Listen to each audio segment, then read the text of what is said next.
What's up, everybody? Welcome back to your favorite wrestling podcast. It is the Monday Night Wave, baby. And we back. We back with our special edition episode of our recap of Crown Jewel. I go by Jay, your host, the lonely one, Pods and Reed, Pod Breaker, Pod Strowman, whatever you want to call me, Potter of all men. You know what I'm talking about. All right, so Audible without chocolate. further ado, potable chocolate. I would say it audible chocolate, but I like potable chocolate too. Either way, your voice Potable is so, chocolate is crazy. so That's soothing. I'm gonna trademark that. Take that. Well, I can't say that no more. Fuck. All right. Without further ado, I'm gonna pass it off to my man, the host, the one, the only, the Ocho Quattro himself, Mr. Heroic. Take it away from here. I have a special guest to introduce me. His name is Hibaku. Please, Hibaku, please do your thing. My name is Hibaku, and I come all the way from the great fictitious nation of Wakanda, here to introduce your co-host.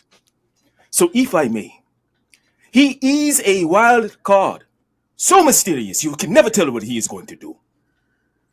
He is the king of gorgeous, such a handsome, benevolent king, so merciful, so gracious. He is Mr. Sexy as a lottery. He is Hero, and I am he. Yes, thank you, Hibaku. Make sure you get us those Avenger tickets, baby. We need those Avenger tickets. You know why? We need 3 of them, because I didn't come here alone. Because I am your OTC, the other co-host. That's right. But all those things being said, I just want to say one thing. I love you, Hero. Let's go. Thank you. Thank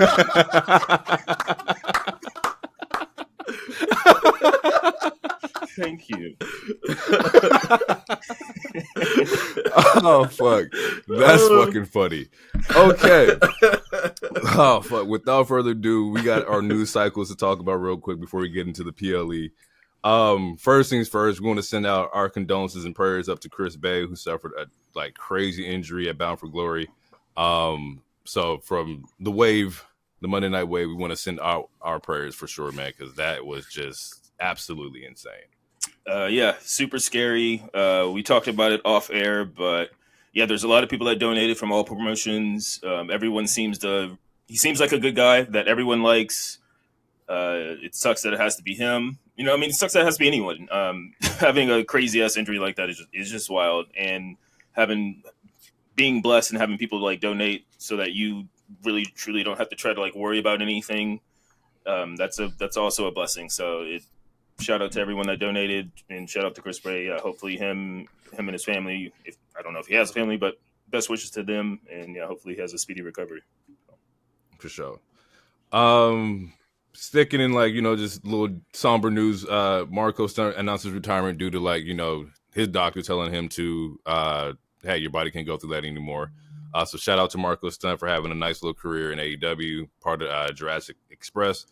Definitely one of the AEW originals. He was there from day one. So shout out to him. Sending our quick congratulations to Ruby Soho and Angelo Parker for having their baby. That was a really cool thing to see. Yeah, on Halloween, I believe. On Halloween, for sure. And then into kind of indie news. WWE announced that they will be doing what's called WWE ID, which is basically branding 5 wrestling schools. Schools, not promotions. We'll get into that. Schools in the United States as of right now. From the looks of it, it is Booker T's Reality of Wrestling, I believe that's what it's called. Yes. Seth's Black and Brave, Rikishi's Knox Pro Academy, the Nightmare Factory, and I believe the other one was Elite Pro, which was in Connecticut, if I'm not mistaken. New Hampshire. Which I believe is where Triple H is from. And this makes sense. A lot of these are tied to, former WWE talent or current WWE talent. Mm-hmm. When I first saw it, I definitely saw that I saw a mixed bag of people being like, man, they're taking over the indies or indie promotions. which that wasn't the case, except with Booker. I believe Booker does have his own promotion tied to his school, right? He does have his own shows. Mm-hmm. So he's the only one that actually has a promotion or indie promotion tied to their school. The rest of them are just, schools. Within that, though, they are announcing that they'll be tagging prospects. There'll be WWE ID prospects who will receive funding and support to kind of funnel like their path to like WWE. Mhm. I'm going to open the stage up to you guys and kind of like get you guys' opinion and see what you guys think about that and how that can like affect the landscape of wrestling. Well, I for one think it is a great opportunity for indie wrestlers to be able to not only have a pipeline to take that next step, but have eyes on them. I think the biggest thing anybody wants is an opportunity to be seen, to showcase their talents, to make their dreams come true. So if you're hating on it, you're lame. That's my thoughts. I will piggyback off of what DT said. To me, it's literally just the NIL version, just with indie schools or just wrestling schools. I don't even want to say indie schools, but wrestling schools.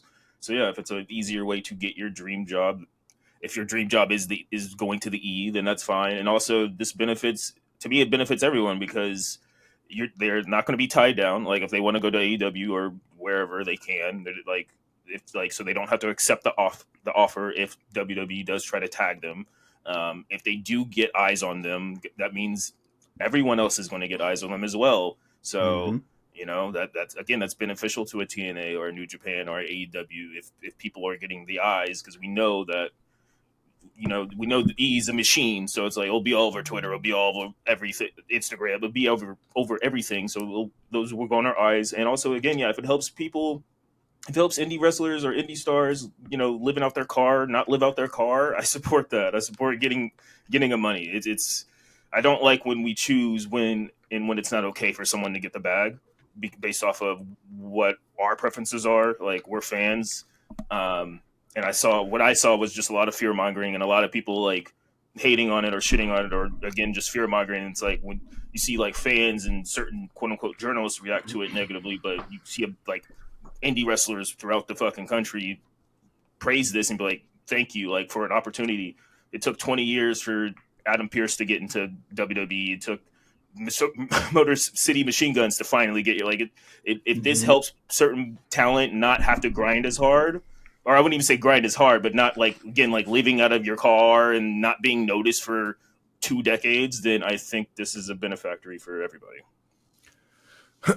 I do agree with the sentiments of like, this being pipeline to WWE. Like I said, if this is a way to get to your dreams, go for it. I'd love that entirely. I think a lot of the fear mongering comes from the idea that WWE does have or has had their foot in a lot of different things outside of the United States before.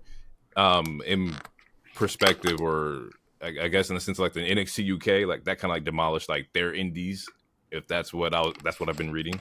I also want to know what's WWE's part in like the training of this individual talent. Let's say, are they taking 20% of your merch?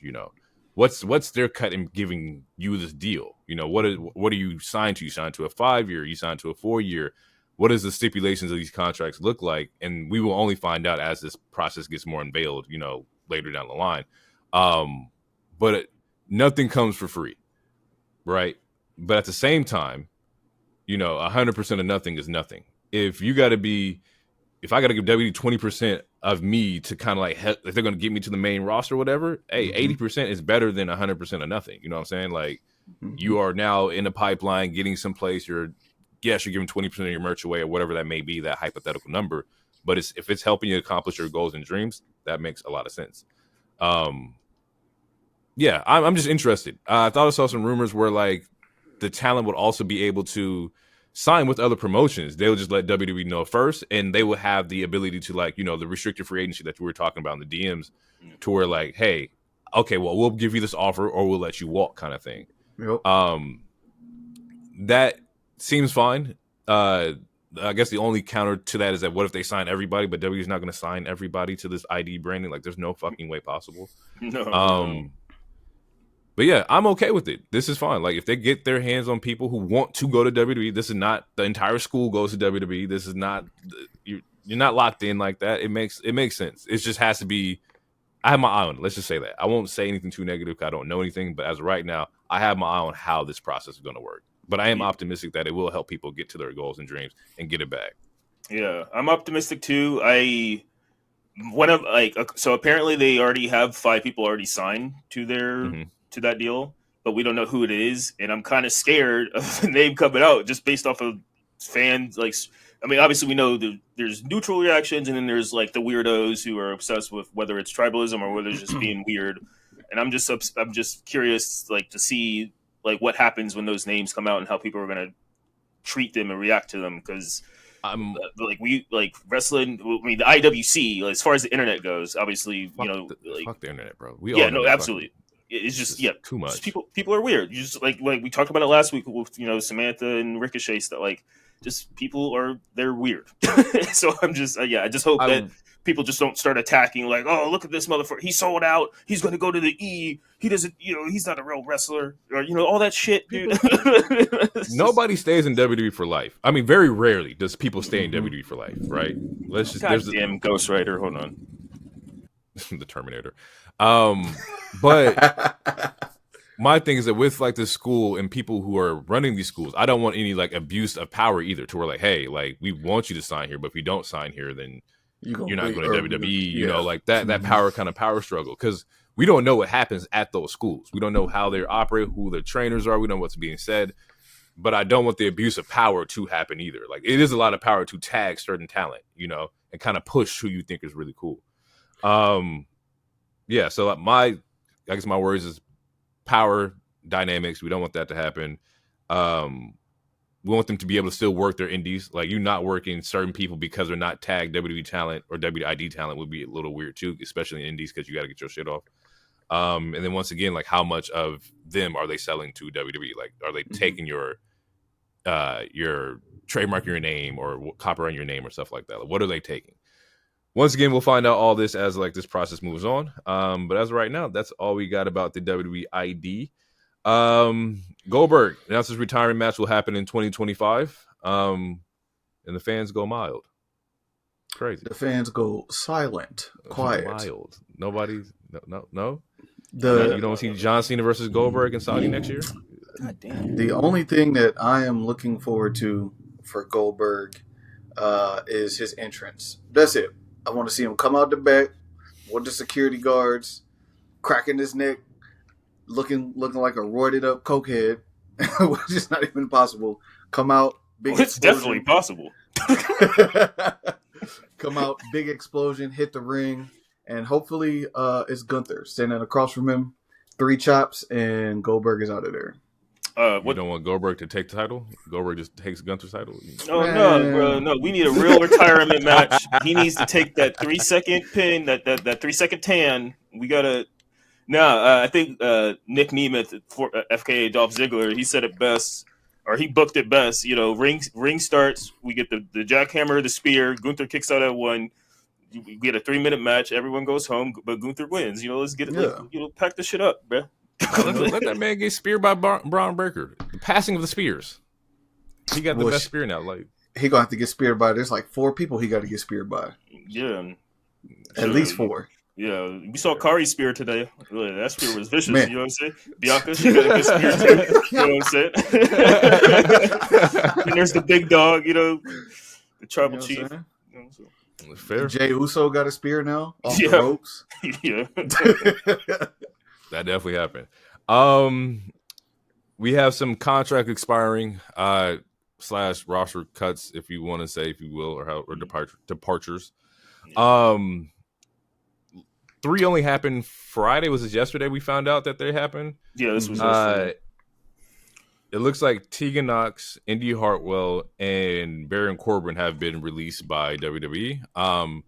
Corbin is the one, I believe his contract won't be renewed, and the other ones got released, if I'm not mistaken. So they have the 90-day non-compete on them right now. Yeah.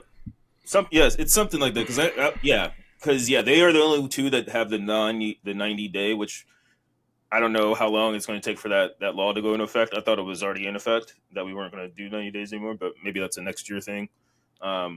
But yeah, I think it applies to employees. I think because they're independent contractors, there's a loophole around that to where they can still do 90 days because they're not technically employees of WWE. Well, that's interesting. Well, yes. But yeah, I thought it was interesting that they were the only two that got the 90-day and not Baron Corbin. It always sucks to see people lose their job. And it's a very competitive business, especially, you know, when there's a crazy good crop of talent, and it happens in every company. I'm glad it's not the same in the VKM era where they're just like letting motherfuckers go all willy nilly, especially ones that are currently in storylines. Even though Indy did have a match this last SmackDown, she's not in like a current storyline or anything, and we haven't seen Tegan on TV in probably like 6 months. Who's healthy? She just hasn't been used, and Baron is very healthy too, and also just they'd had nothing for him. I guess it's unfortunate. I really like Baron Corbin. He's definitely had some shitty gimmicks that were insufferable, but he's a good in-ring talent. Turned him into something. Yeah, and he's like, you know, anytime he's given something, he tried his best with it. His NXT run that he just recently had when he was tagging with Braun Breaker, and it was a nice shot of like revitalization. It showed like he's a good dude. I don't know if he's going to continue to wrestle. I feel like the ladies will. If he doesn't, I would love to see a good barbecue show for him. Is like him cooking. There's money in that. If he does go back wrestle, that's fine too. But yeah, it sucks. But yeah, I'm just a little interested, or maybe slightly frustrated in the aspect of like, you know, these are talent that got drafted, right? And they're drafted in the draft, and we have high hopes and potential for them. With the especially like Indy, because Indy was NXT champion. She didn't need to be called up when she got called up. She was doing really well in NXT when it was happening, right? And then she gets brought up. We don't really have anything for her. Phenomenal fucking talent. Has the frame to be an amazing fucking wrestler. Like, has great in-work ability as well. And then with Baron, it's like he also got brought up, like you said, off of the back of that tag team with Braun Breaker, doing a phenomenal job. We then see him do the little bit with Apollo where we thought like they were going to be a team and whatnot. And that's not a thing anymore. So it's like just the way that we bring up this talent and then like just drop them like they're a bad habit is kind of crazy, especially when like they're fan favorites. Like especially Baron. Baron has a nice little following of people who like who he is. You can say the similar thing with like Dijak too. Dijak is another one that was loved in NXT, did not need to be called up, and once he got called up, he got released. So the process of what they're doing with this draft and how they utilize his talent is a little questionable. I get it that we don't have, you know, spots for everybody, but at the same time, if that's the case, just leave them where they were at in NXT. Like, don't get people's hopes up and then drop them. I'd rather, hey, it didn't work out, he left NXT. Cool, no harm, no foul. Yeah. I don't know about DT. You got anything? Yeah, I mean, I tweeted earlier when the news broke because I saw a lot of people like laughing and making jokes and shit about people getting released and cut, and it's not funny. It's not fun. There's nothing dope about it. Laughing at somebody for losing their job when it wasn't their fault is kind of corny. It's crazy. Not even kind of. It's corny as fuck. But kind of the same sentiments. My biggest problem with it was kind of what you said, Loner, is like, I don't like the fact that it's, oh, we don't have anything for you, so we're going to let you go. If you call somebody up, in my mind, or you bring them over to a brand, whatever it is, you should already have a plan or an idea of what you're going to do with them or with their character before you even do it. Because a lot of these people, especially if they're getting called up from an NXT or wherever the case, obviously I think they're trying to rebrand NXT and keep it from looking like or feeling like a developmental program or promotion. But if you're bringing them up, you're essentially saying this person is ready for the main stage. If I'm ready for the main stage, you need to have a main stage storyline for me to perform.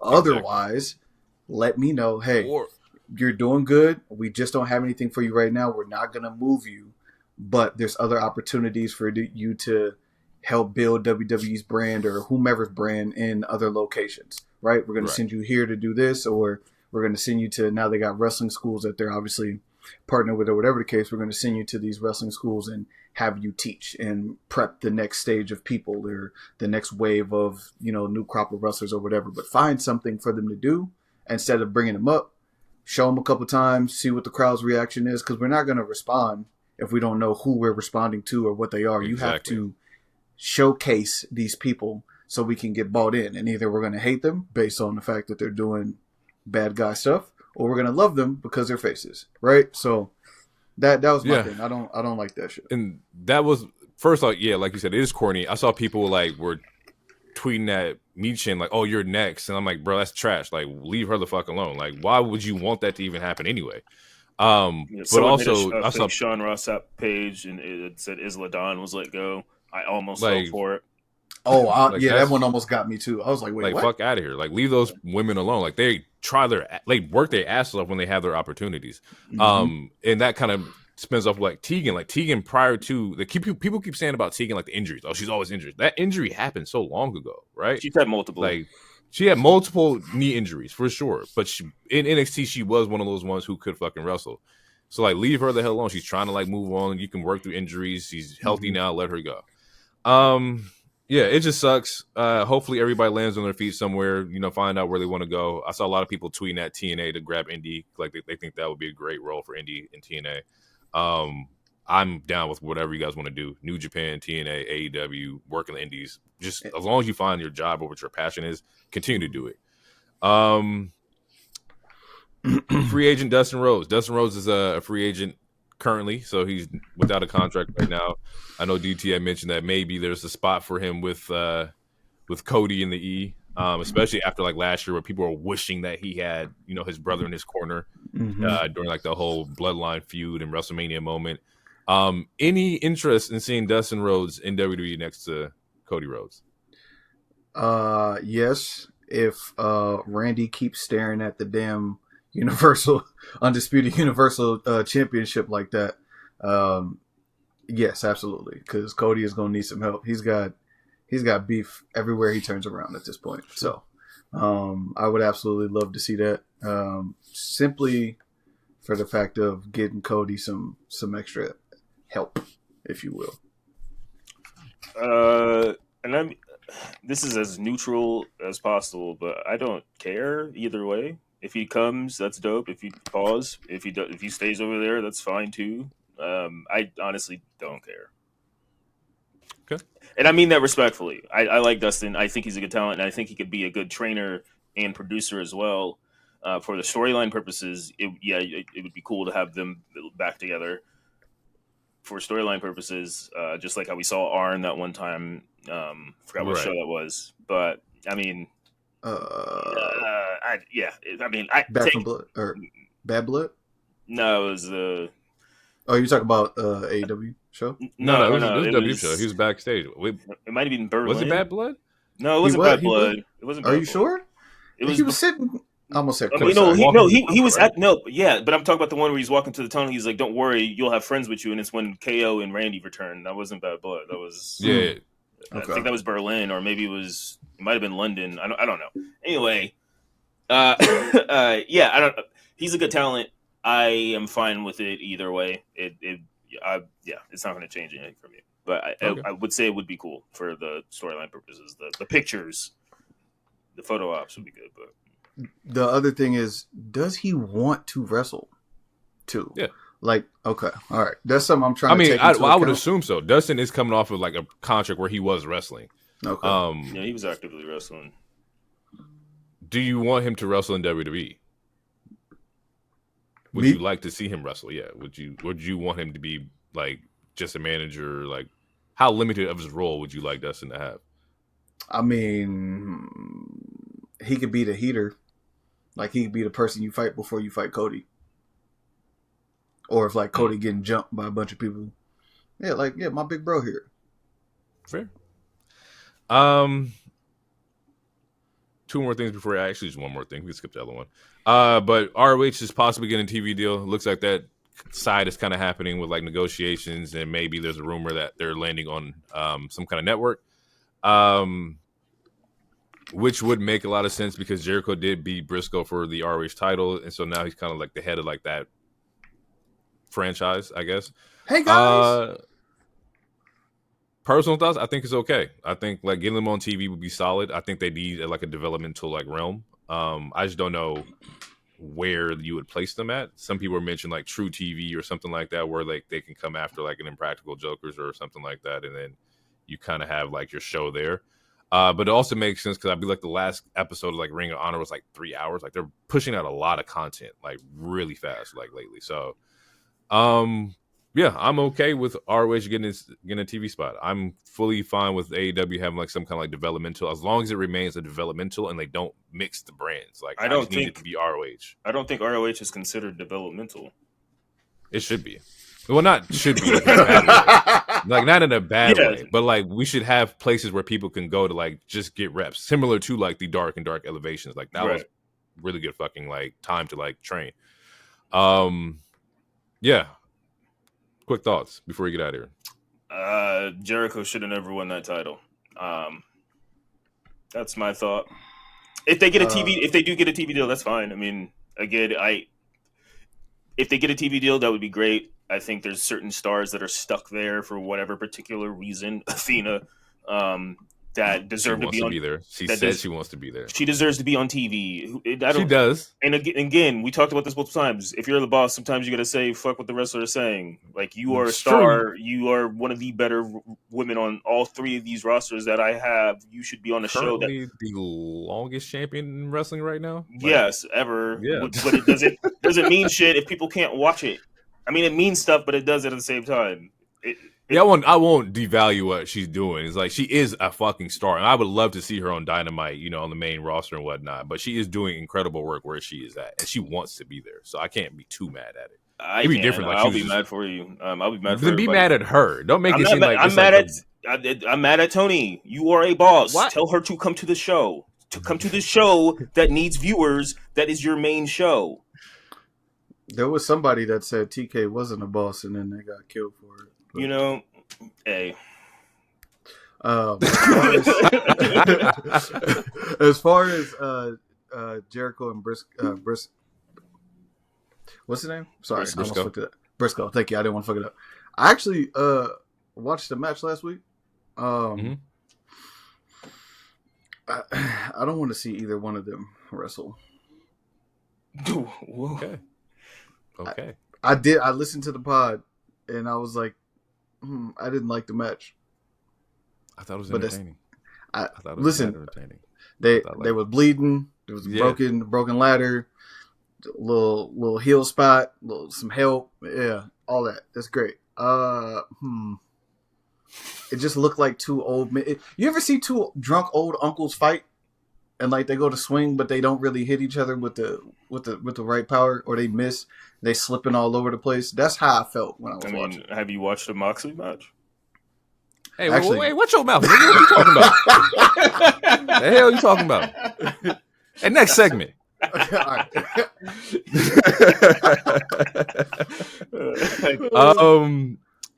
I had the shit about Bliss and like the imposter and like all that, but we'll skip that. Stop getting scammed, people. That's the story. Yeah, please, let's just say that. Stop getting scammed. Stop falling for it. Scammed. Keep the money in your pocket. Keep the money in your pocket, dog. His granddaughter's tuition over to some scammer. Like, don't do that, bro. If I'm That's your crazy. Bro, hey, bro, hey, let one of my grandparents send some money of mine somewhere. Shit, pushing granddad down the stairs. Fuck it. Here we go.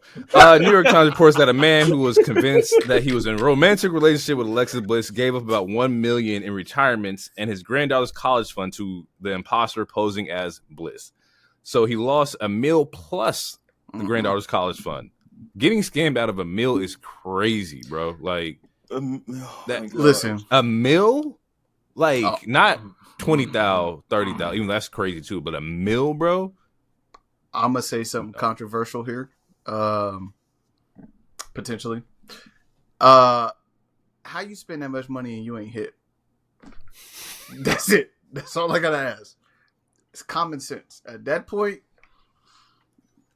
you got to think about it. I'm not saying this nigga don't believe in true love. No. No.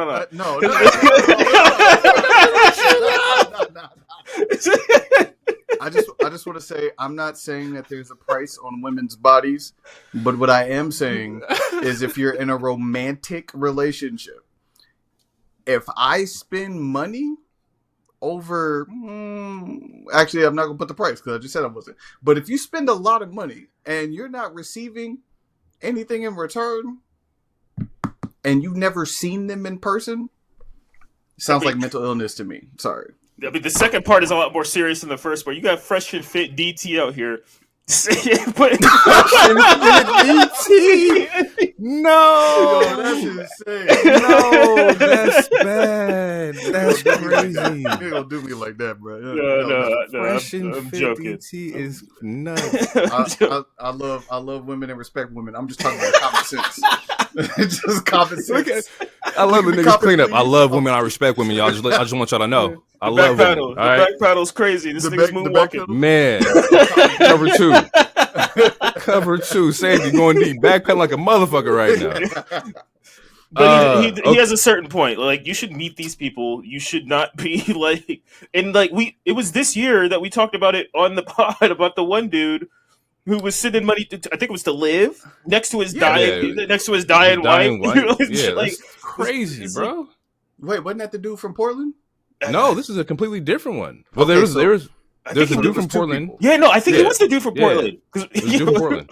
I didn't think his wife was dying though. Okay, well, look, no, she was dying. That's what. That's what the story was. Yeah, she was. Yeah, which made it even more shady because like, yeah, I'm in love with this woman. Did you sit next to your dying wife on the couch, cutting the interview? I'm waiting on my wife to die. I'll be there. At wife need medications and shit like that. Like, nah, I sent that to live. I'm Daddy Tom. But yeah, old people. You got to protect your old people because scammers are very they hit. They will target. They like to target old people. DT and I were just talking about this a couple days ago. Actually, it like scammers are getting way better. They like to target old people specifically because they're a little more naive and gullible when it comes to like iPhone technology or new technology in general.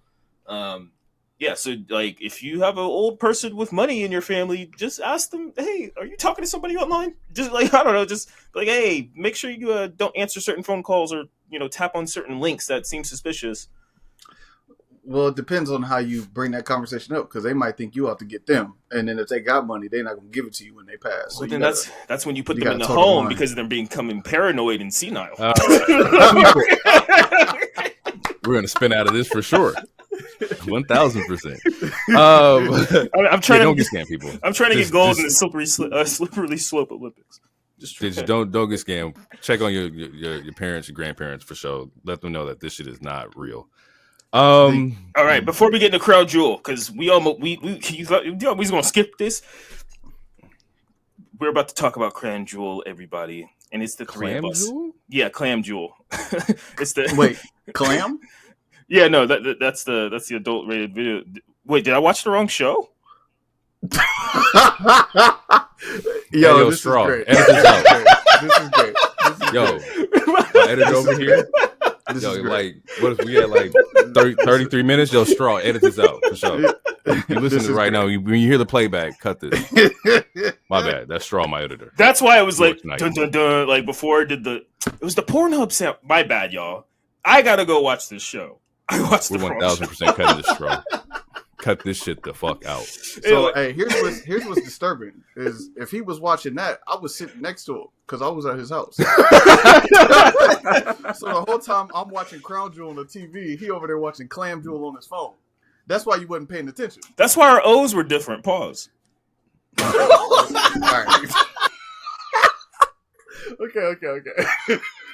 He think I'm joking. Yo, straw. Yo, cut this shit. When you hear this segment, go directly to a review of like Crown Jewel. For sure. All right, well, I see. Sing that cash up for all your editing skills. You do a great job. Phenomenal. Let's get into it. Clam Jewel out. Before we get into that, I do have a brief question. Okay. Rhea just got injured, right? So we just found out that Rhea is going to be out for a little bit with the fractured orbital socket. One of her orbital bones. Fractured orbital bone. This week, I also watched NXT, so I saw the Julia Stephanie tag team match against Roxanne and Cora, which was fucking fire. Like them women out there fucking going crazy. Here's my question about y'all.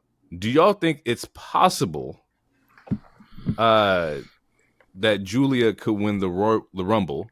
And do you think that it's about time that we had an NXT person win the Rumble? Based on like the way the landscape of the women's division looks right now, we talked about it to where like yesterday in the group chat we mentioned like there's nobody currently like who's up next, right? Who's going to be the Liv or to battle Liv? I said Charlotte, maybe too early. Io, maybe not. We're thinking about people. Mm-hmm. Right now, NXT is flooded with a bunch of talented women. So the question remains, is it time that we could see, you know, an NXT talent win the Rumble, which will give us a completely different storyline than what we ever seen before? Because we haven't seen an NXT talent win the Rumble. Mm-hmm. How do y'all feel about like, maybe not necessarily Julia, but let's say a Roxanne won the Rumble? Like how? Damn, you stole how would that work? You stole it. I was gonna say if there's gonna be any woman in NXT to win, it's got to be Roxy. Plus, it would be a fair fight because they match up well. You can choose any champion. So I would say Roxanne Perez for sure. Current, she's been doing it. She's in the system. She's proven she can put on good matches. Every time I watch her wrestle, when she did pop up on Raw, she did have a great match. She looked great on TV. So yeah, yeah, I would.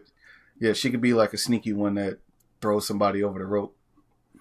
Well, okay. So you asked two questions. So the so the first question I'm gonna say no. It definitely shouldn't be Julia. I wouldn't predict Julia anytime soon. Like if I had to choose between Stephanie and Julia, I would send Stephanie to the main roster first. Just based off of stuff that I've seen, I think there's still amazing, great talents, but I feel like Julia is going to be there for maybe a little longer than Steph. I imagine Steph being called up before Julia. To the second part, I think it would be interesting for an NXT person to win, but it's not going to come. I don't think it's going to come out of nowhere. So, like, if we all of a sudden, let's say you guys said Roxanne, so like if Roxanne loses, well, she doesn't even need to lose the title first, but if she all of a sudden is just on all three shows or some shit similar to what we've seen with Lash and Jakari, I could see it definitely happening. I think it's something that it's very possible, but I don't think it's going to come out of nowhere, especially in this current era where everything is connected and there's Easter eggs and there's all sorts of like threads that are going on between all three shows. There's an ecosystem, there's like cohesion. So I think it's possible, but I think they would let us kind of like know a little bit. It's very similar to every other person who wins the Rumble. You could like, even though you could always be surprised, like it didn't have to be Bayley, but the way storylines were going, it kind of made it seem like it was for sure going to be Bayley, and then it ended up being Bayley. They could still always pivot and give us a swerve, but it usually it's based off of storylines that are like kind of cooking up. So I don't think it would come out of left field like that, but I think it's very possible. I like the idea of like that's like a Roxanne winning the Rumble because it does the unpredictableness.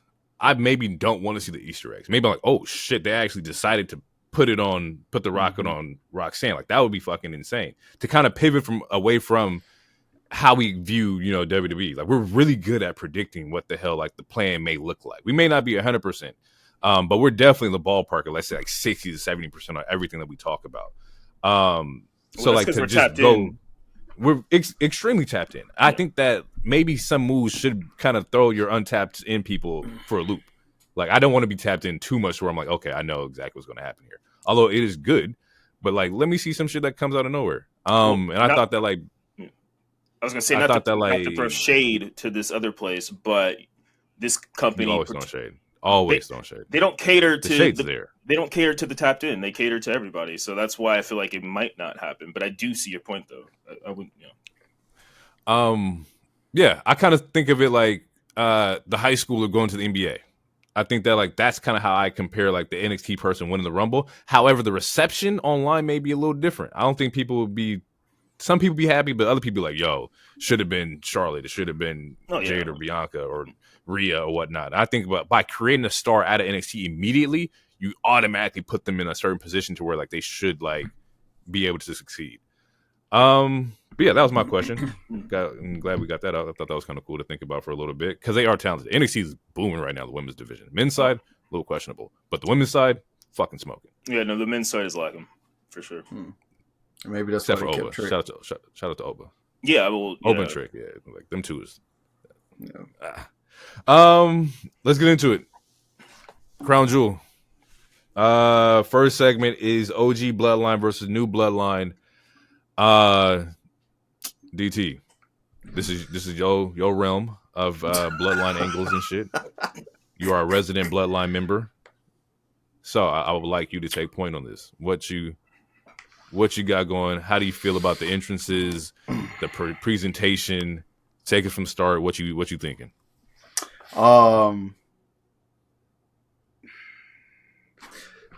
The first thing I want to talk about is Solo or Bloodline 2.0's entrance. I'm very pleased with how Solo's being presented. I'm very pleased with how he's been on the mic. I'm pleased with his command of his bloodline.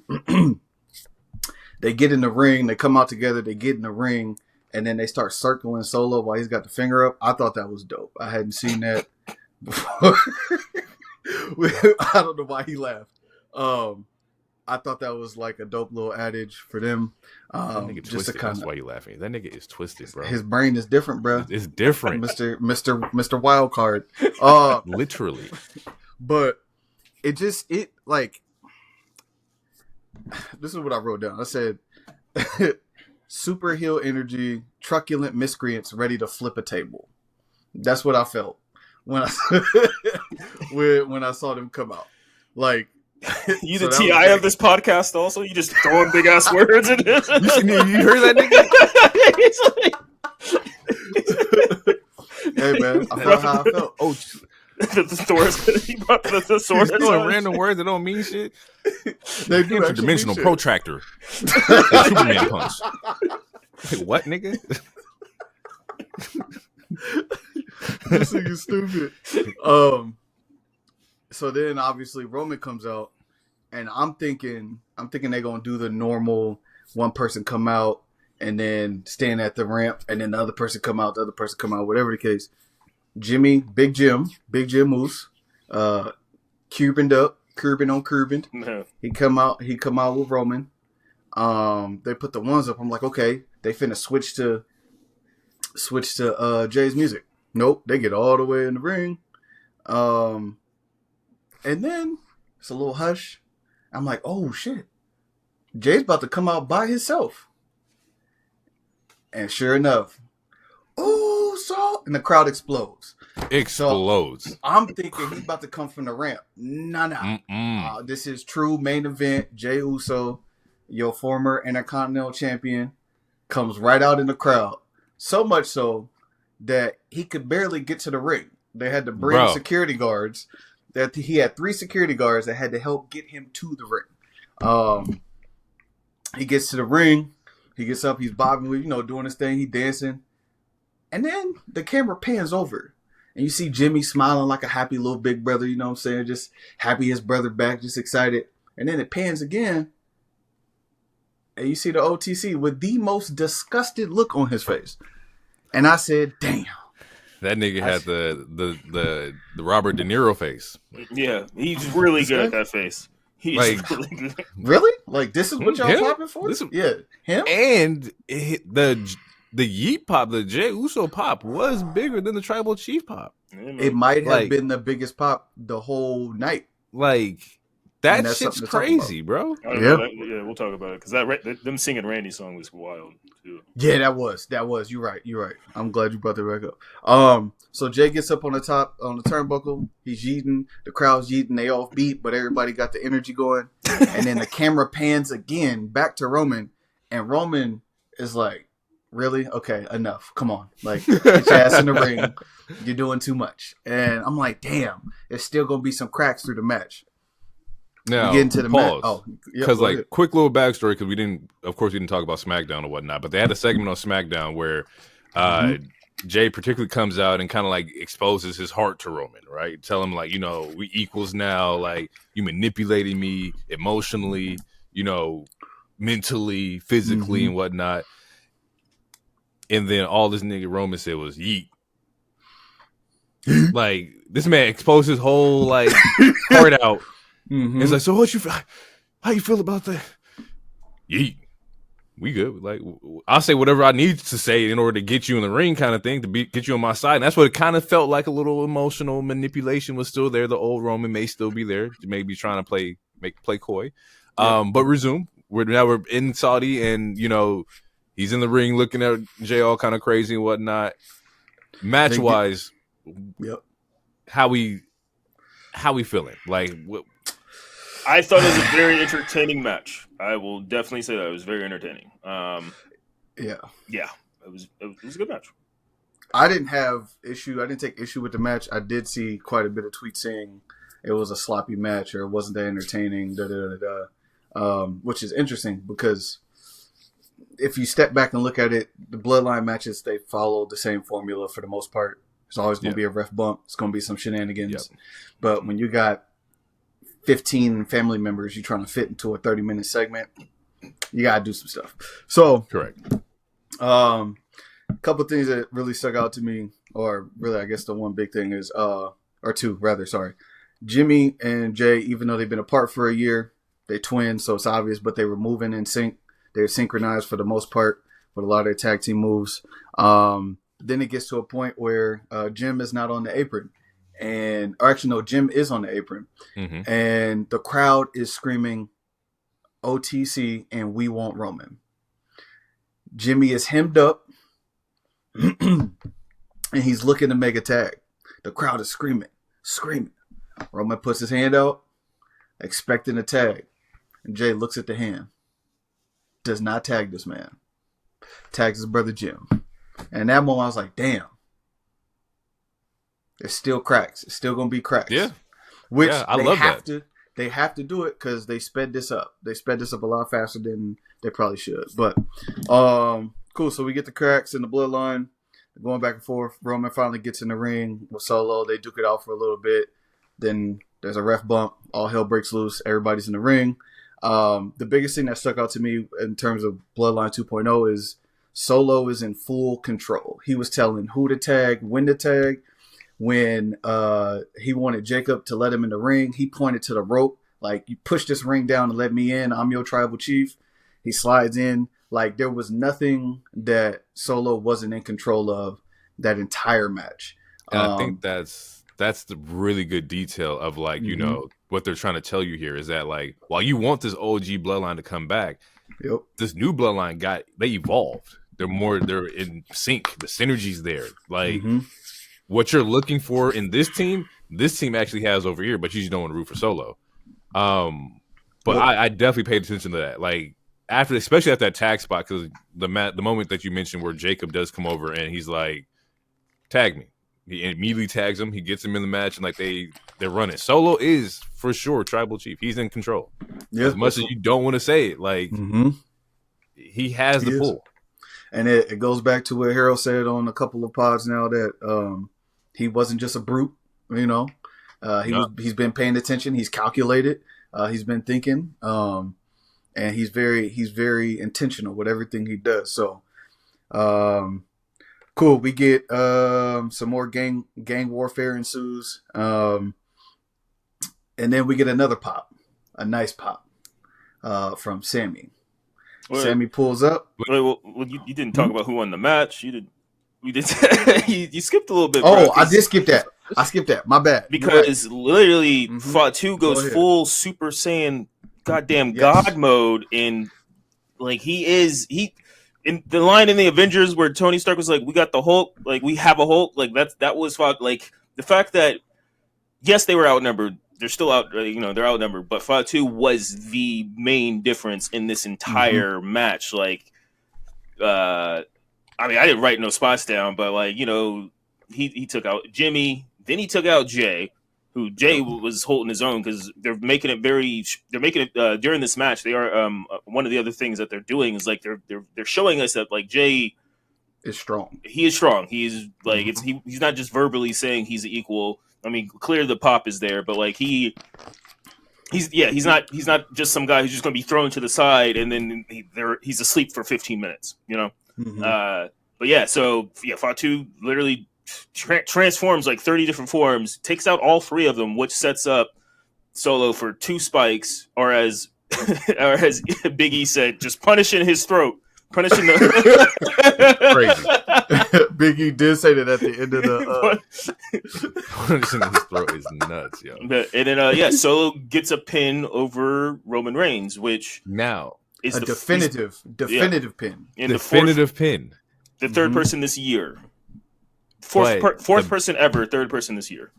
The best part about this shit is the crowd was quiet. Shocked. He took the air out that damn building, and I was like, that's what he needs. Is that moment where, like, I got this pin, and nobody in Saudi clapped. There was no pop. Like, anytime, like, even like a villain does win in, like, you know, the WWE, you get some kind of clap from the audience.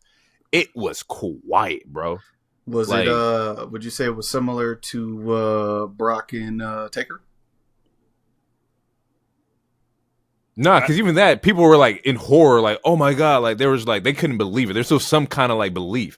This was quiet, bro. This is a huge crowd, sold out crowd in Saudi, and not one thing was said.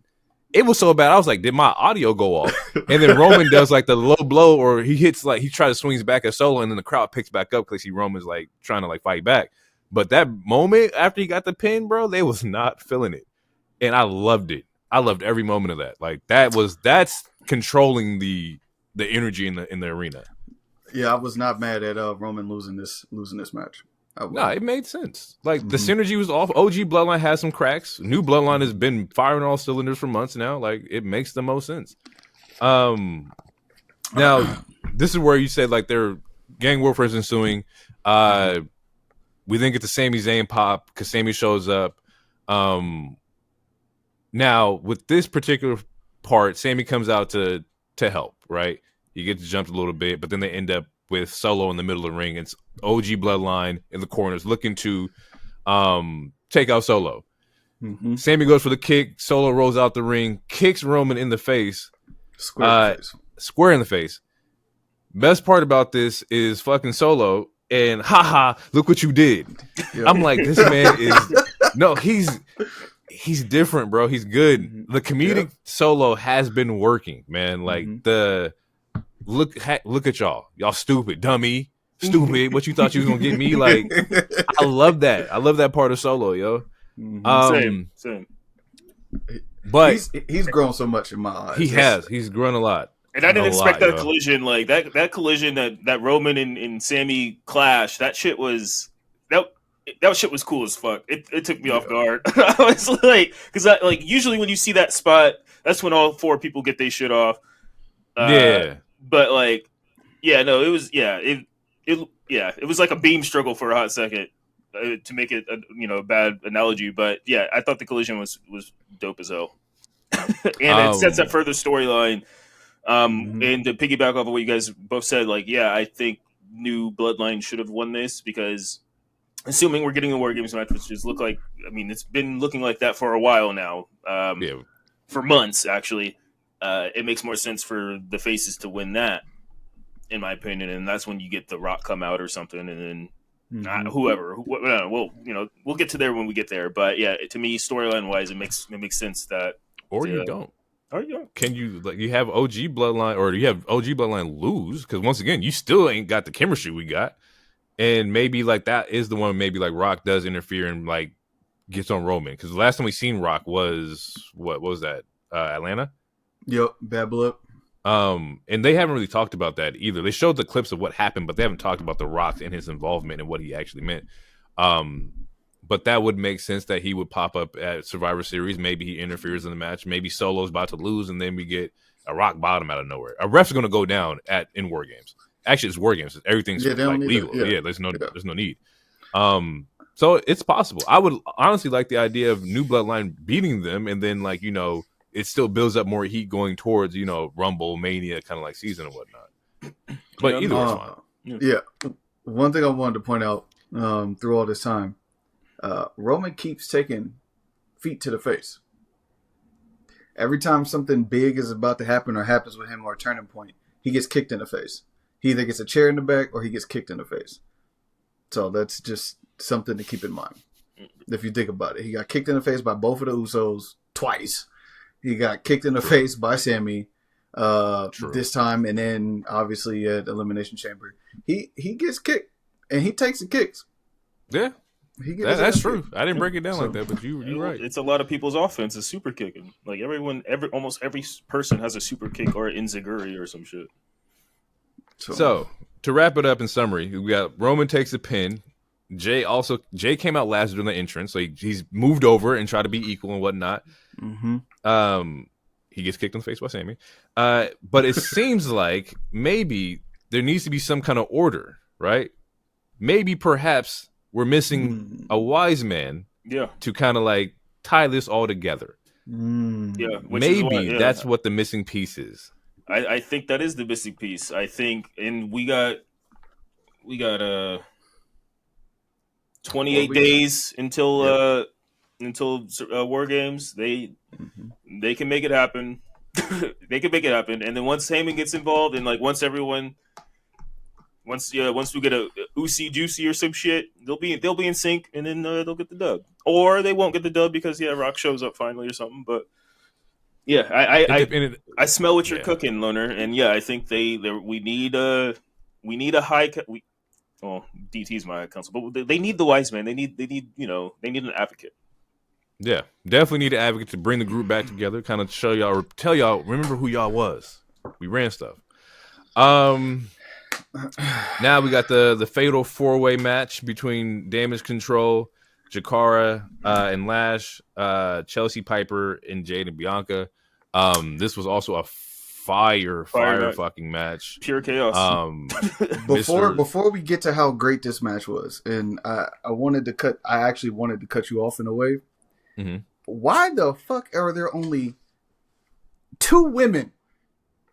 That's what I wrote down. Why are there only 2 women in to start the match? Where's the common sense in that? Now, I'm sitting here, I asked you the same question. Okay. I said, ain't this a fatal 4-way? And he goes, yeah, it's a stupid rule, and I'm glad you asked that.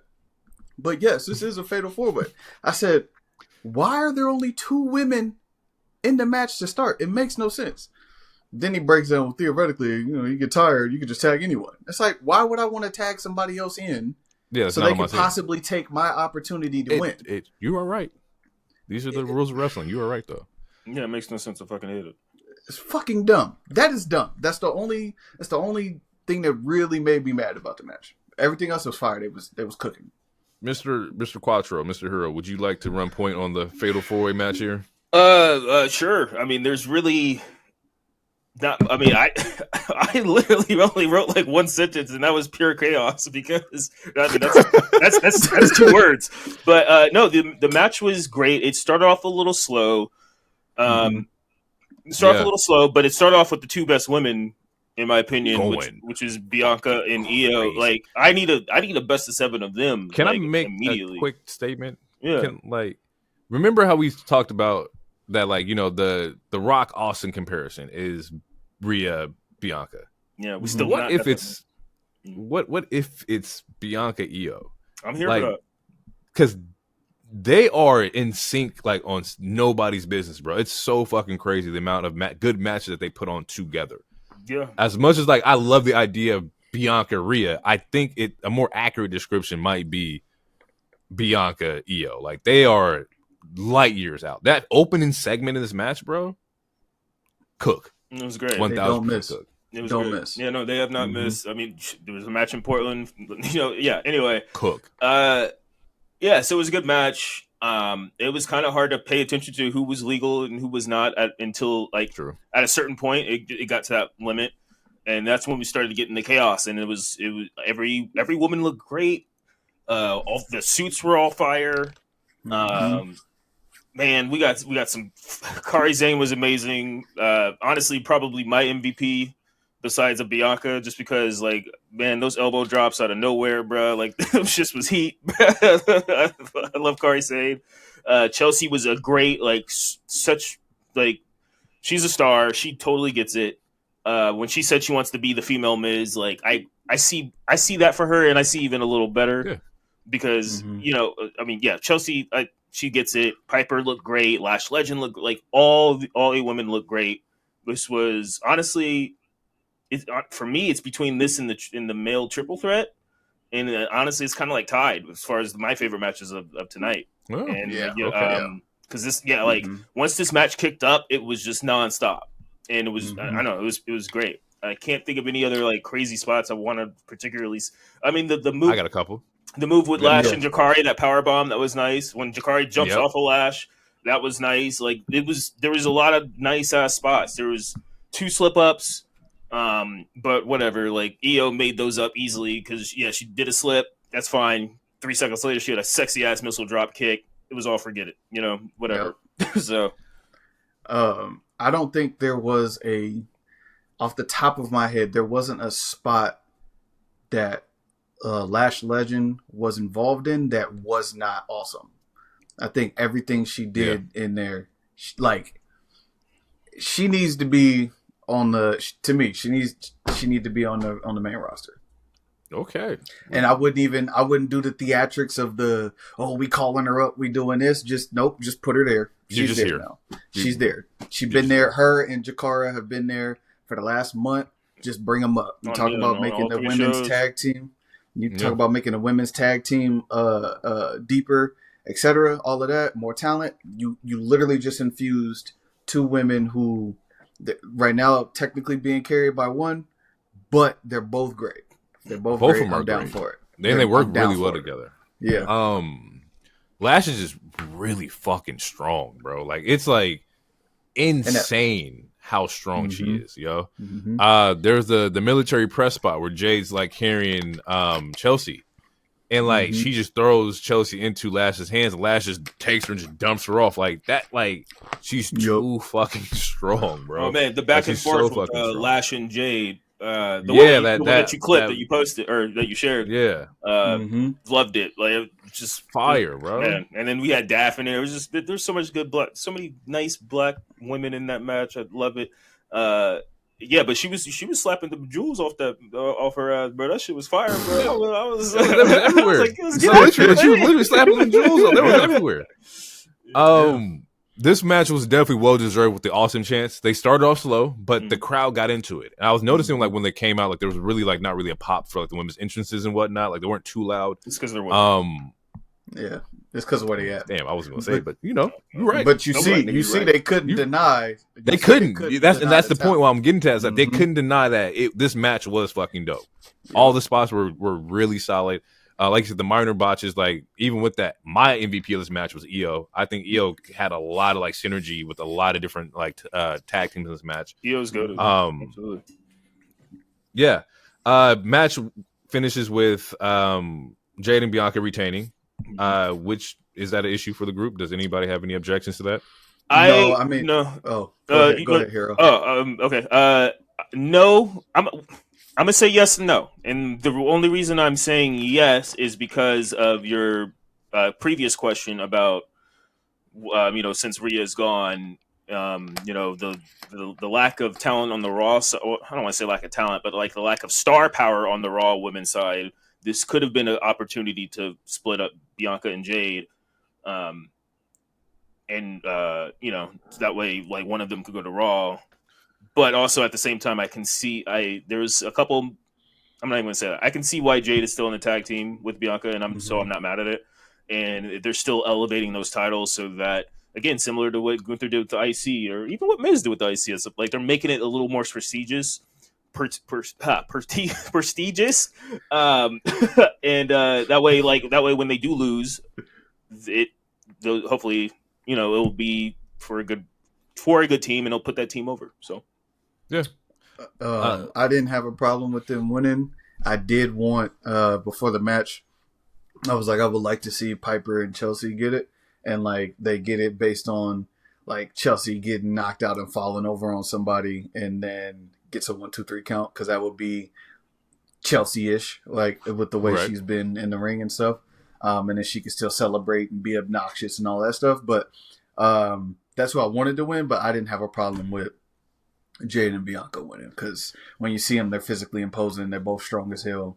And Bianca is Bianca. Yeah, you put them together in a long, the long TV shot. They just stand out against everybody else. So Yeah. I agree. I'm not mad at who won. I do also believe that, like you said, like maybe the split would have came because you don't have, the talent on Raw side, but this is also the moment where you can create somebody. Like, let's try to push somebody. Yeah, I loved it. Nothing bad to say about that at all. Like I said, Jade is fucking growing, but Bianca is just, she can be anything, anywhere. Yeah. From here, we're gonna get into hit the reading rainbow. You can do anything. I like that. I That nigga's love a it. legend. Hey, All yeah. Shout out to LeVar Burton.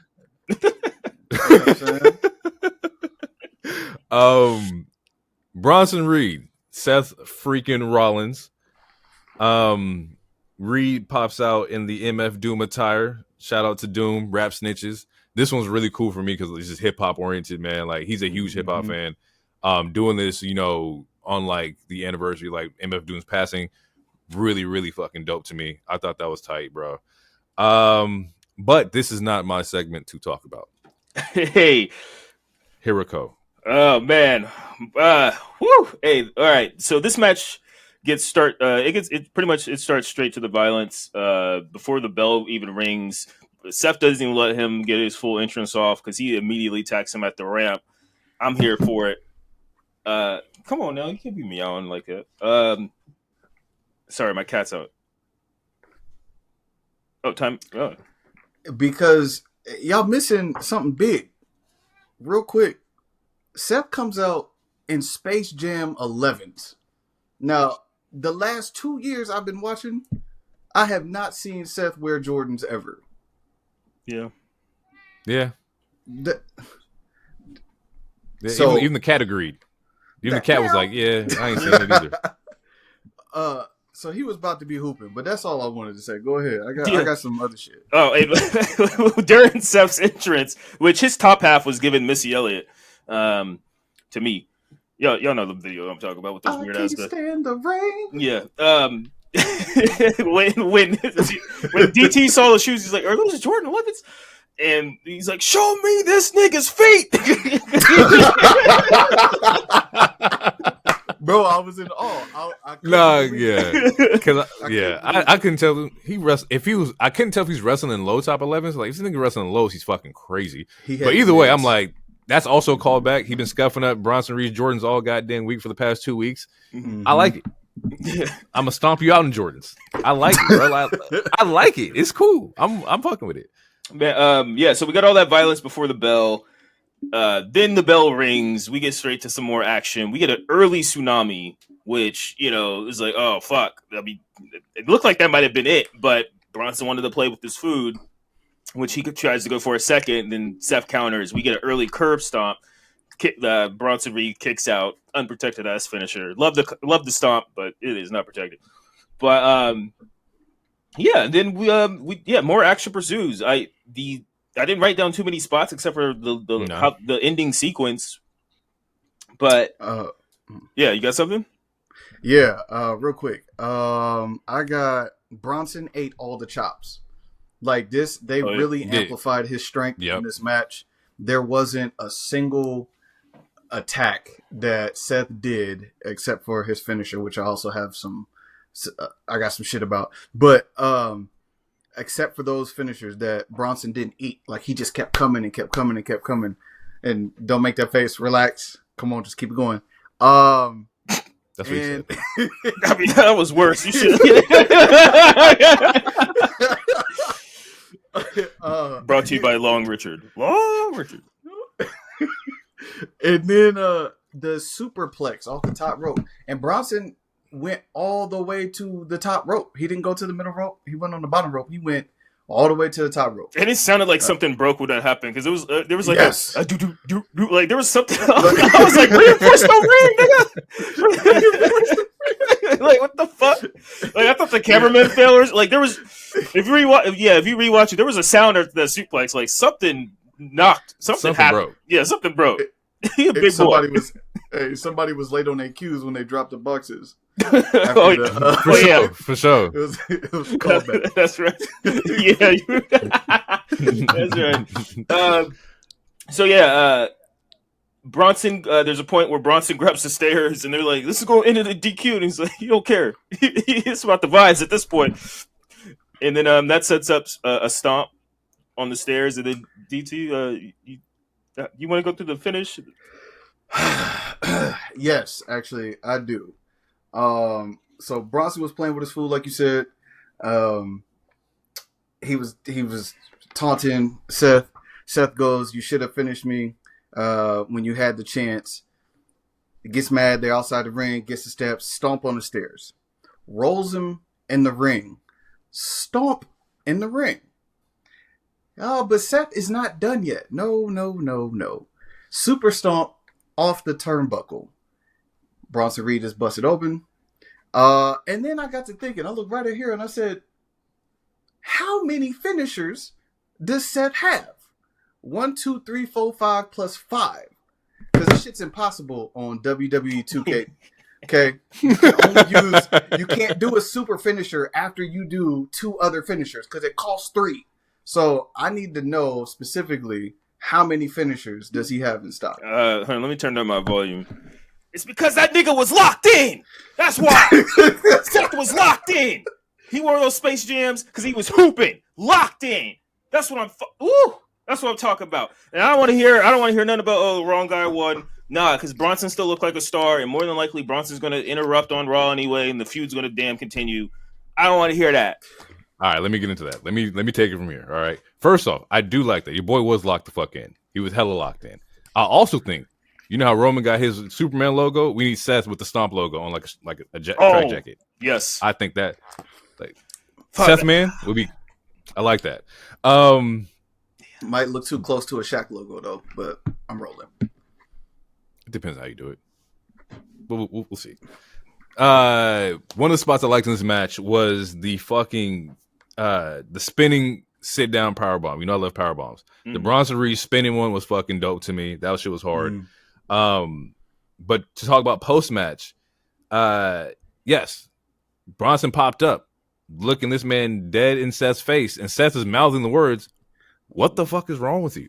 What's up, bro? Like, what you on, man? Like, you want some more? You know where I'm gonna be at." But he's saying it, but he's also kind of scared. You know, like you whoop a nigga ass, you like, what you want, bro? You want some more? And he don't want none. Seth didn't want none after that. No, which is why he backed the fuck out. He got the fuck out of there. All right. Yeah, he's like, the same thing will happen. He said it 3 times. The same thing will happen. The same thing. Same thing. It was more like reassurance. He's like, it'll happen while again. He's backing up. While he's backing up, bro. So the camera also pans to Bronson, and Bronson's like, "Yeah, I want more. Like right now. Like come on. Like after." Yeah. And overall, the shot with him like getting back up and just standing, you like the blood is like almost leaking from his temple. It makes the kaiju effect like look so much cooler too. I loved it. Cool. My note was Bronson is on that super soldier serum. He is unbeatable. But I like it. I was thinking like, oh man, like, you know, based on the way that they are interacting with each other, we're probably gonna get like maybe something happens on Raw. I wouldn't be mad if they ran this one back too. Like this was great. I do understand the idea of having Bronson win, but the way that the ending did work, like you said, it made him look mad fucking strong. He didn't look weak. He wasn't sitting there like laid out. He didn't slay the monster. You survived the monster, bro. You survived the first phase, but this is a Dark Souls fight, so you know the next fight is going crazy. Phase 2 is different. 4 stomps, and then one of them, for sure. Yeah, 4 stomps, and one of them, you know, took a steel step, which he still got out of that pin. Still ate. He ate that, and still like he ate that. And there was the one on Raw was it last week or whatever? He took a stomp on a car, and then he was back up throwing trash cans and shit. That's what I want. That's what I want out of like the monsters, bro. Make them feel like, oh shit, bro. Like he does not die. Like he won't. Real quick, I would say that this was obviously this was supposed to be the match that was supposed to happen at Elimination Chamber due to like other circumstances with Bronson's wife, and I forgot what happened to Seth. I think he got injured or some shit. But yeah, this was the match we were supposed to get the last Elimination Chamber when in Australia, and I feel like I mean, it sucks that we had to wait this long, but this was a really good match. It wouldn't have hit the same based on like the things that have happened before this match, like them brawling, the production truck like spots on Raw, like it makes the most sense. The fucking original tsunami spot where he's doing the 6 tsunamis, like all the build up to this match made the most sense, and it felt good. Like this, I was pleased. This is my match of the night. I loved it. Nice. I felt like the emotional investment matched what I got. I loved everything about this. Seth got to hit him with a car. Yeah, this shit's going. It's going too. 3. No, you got to pull up the 3 matches. Yeah. No, he got to hit him with the production truck. Get in the truck. Yeah. Drive that bitch off, bro. Yeah, it's going 3. It's going 3 matches. Here's my question to that. Is that like, Survivor Series is coming up, right? Yep. I would love to see a rematch happen, but also at the same time, we did get Easter egg nods to Seth and Punk. Right. Seth versus Punk can be a thing that you could do at Survivor Series. It is a little quick to do that build. I think, like you said, we only got like 3 weeks to do that. I don't think you want to do that in that time. They're gonna do that. Yeah, that's a Mania match.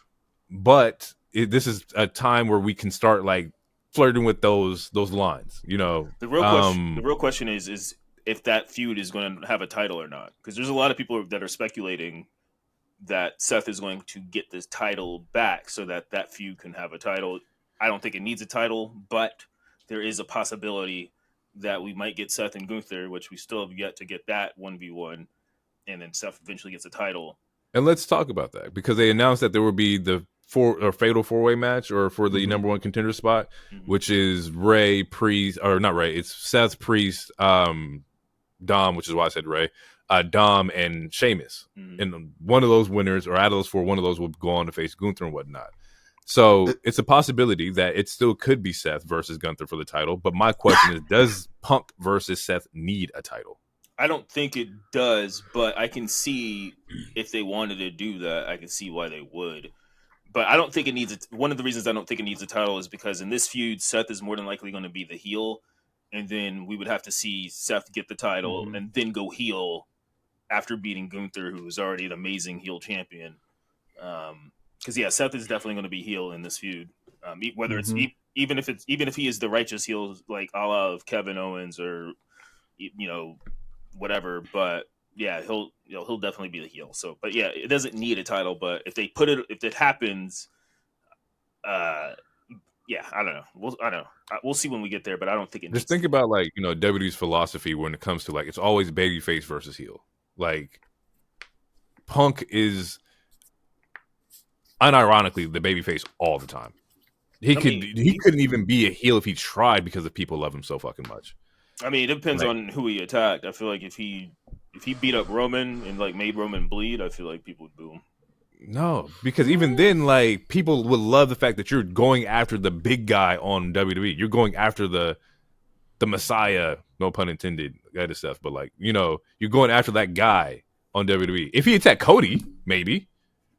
But even then, people don't like Cody. I think he'd get more heat on Roman just based off the history of like him burying Roman. Like the reason why people hated Roman until literally he got leukemia again was mostly because of Punk and Vince McMahon like forcing him down our throats. But it was also because Punk's podcast, like you got to make Roman look strong. Like he helped make it cool to hate this guy, which is why Roman doesn't really like legitimately like him as you mean, or to my knowledge, allegedly. Allegedly, this is all rumors. I need to put like a tag in front of the pod too, because we don't. This is all our thoughts. Don't take any of this. Don't sue me. Yeah, we can figure something out. I could write something up for you. Real quick, to answer your question about the Fatal 4-Way, Seth Rollins is not going to make it to the end of that match. I think it's going to be Damian Priest that ends up winning. And Big Bronson Reed is going to come out and eliminate Seth from that match. It's a fatal 4-way, so there will probably be no DQ, obviously. Yeah. So yeah, you could just eliminate that off rip. I think that's what's going to happen. Could we also eliminate Priest because of Finn?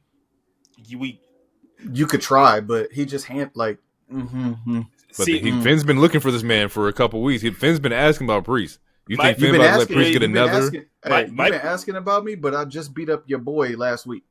So if he was really looking for me, you could have found me. But the boy won, right? So this is what I'm thinking.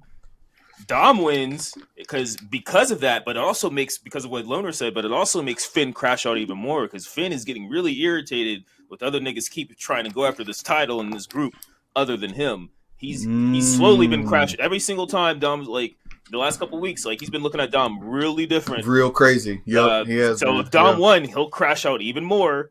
And like, honestly, and Dom and Gunther, that's a nice quick little feud. You know, he gonna chop the shit out of him. Once again, philosophy: babyface versus Dom is a heel, Probably the biggest heel. He's the super duper heel. Super heel. So heel versus heel, you're gonna have the crowd automatically cheer for Gunther. What makes that all of it sounds great. I'm cool with whatever. They might cheer for Dom. I mean, honestly, Dom was not cheering for Dom. Hell, cheer for Dom. Rewatch the beatdown again. He was low key getting some cheers from when Priest was beating him down after he won. Watch it. I gotta watch that. And also, we just saw heel versus heel. The next match that we're about to talk about is heel versus heel. This is true. It is. I was questioning that too when I was watching it, but it's a little different when it's like that was kind of forced to happen because both of them are champions, but they're on completely different shows. Before we head into that though, okay. Are we mad at the fact that if it is Sheamus versus Gunther? Yes. Okay. I am. I think banger. It's gonna be a banger. It's gonna be a good match. If it's a quick one-off, like. If it's a quick one-off, like I wouldn't want it for Survivor Series. Do that shit on a Raw. If it's if it's on Sheamus, do it on a Raw. Do it on a Raw because Survivor Series are gonna be long as shit. It's gonna go back to a 5-match formula. Both War Games matches. Them niggas. Let Sheamus on the main. Sheamus on pay-per-views is money. Yeah, but Sheamus. That nigga don't money. You don't miss. Last time they did it, we had a great triple threat. If it's Sheamus, phenomenal, probably one of my favorite triple threats. If it's Sheamus, put it on a Raw. Okay, and I mean that respectfully because we know it's going to be a 5-match thing. We're going to get 2 War Games matches. We'll probably get a women's title match, and then we'll probably get Cody and KO again, or I don't know, or might even get Randy and KO. So that's not done. Expect a 5-match formula, and 2 of those are already gone. So we got 3 left. And could a Gunther and Sheamus be on a PLE? Yeah, absolutely. I'm not discrediting either one of those talents, especially Sheamus, all the accolades that he got. But if he won, I'm just saying put like that should be the go home show for the Raw. Put it on a Raw. Okay, put it on a Raw. Sponsored by Long Richard. That was great. Nia versus Liv is the next match. Because once again, this is not my segment to talk about. DT, this is it's not mine either because I didn't take no notes. I didn't take no notes. He didn't take no notes. Cool. I said, hey, I ain't take no notes. No notes. This is mesmerized by the green suit. The green onesie. Or not onesie, that's disrespectful, but whatever the term is.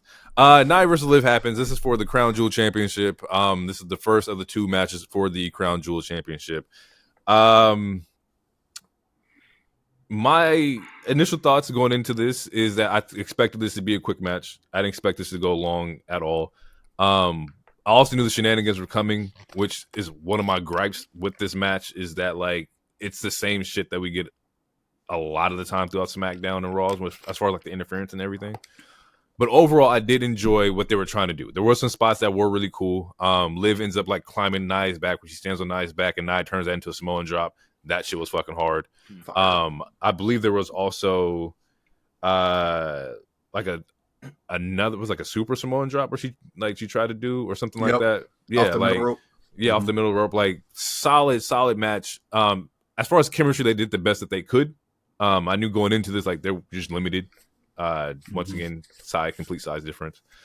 My issues come in because now we have Tiffy who comes in for like the cash in, right? She bumps down the ramp, looks like she's about to cash in, talks to the ref. Ref asks her she wants to cash in, and then Nia's like, "What are you doing? Time and place. Yeah. What are you even doing? Go home. Get out of here. Yo, like nobody's dead, nobody's down. Who you gonna pin? Go." Tiffy kind of changes her mind, comes back down to the ring.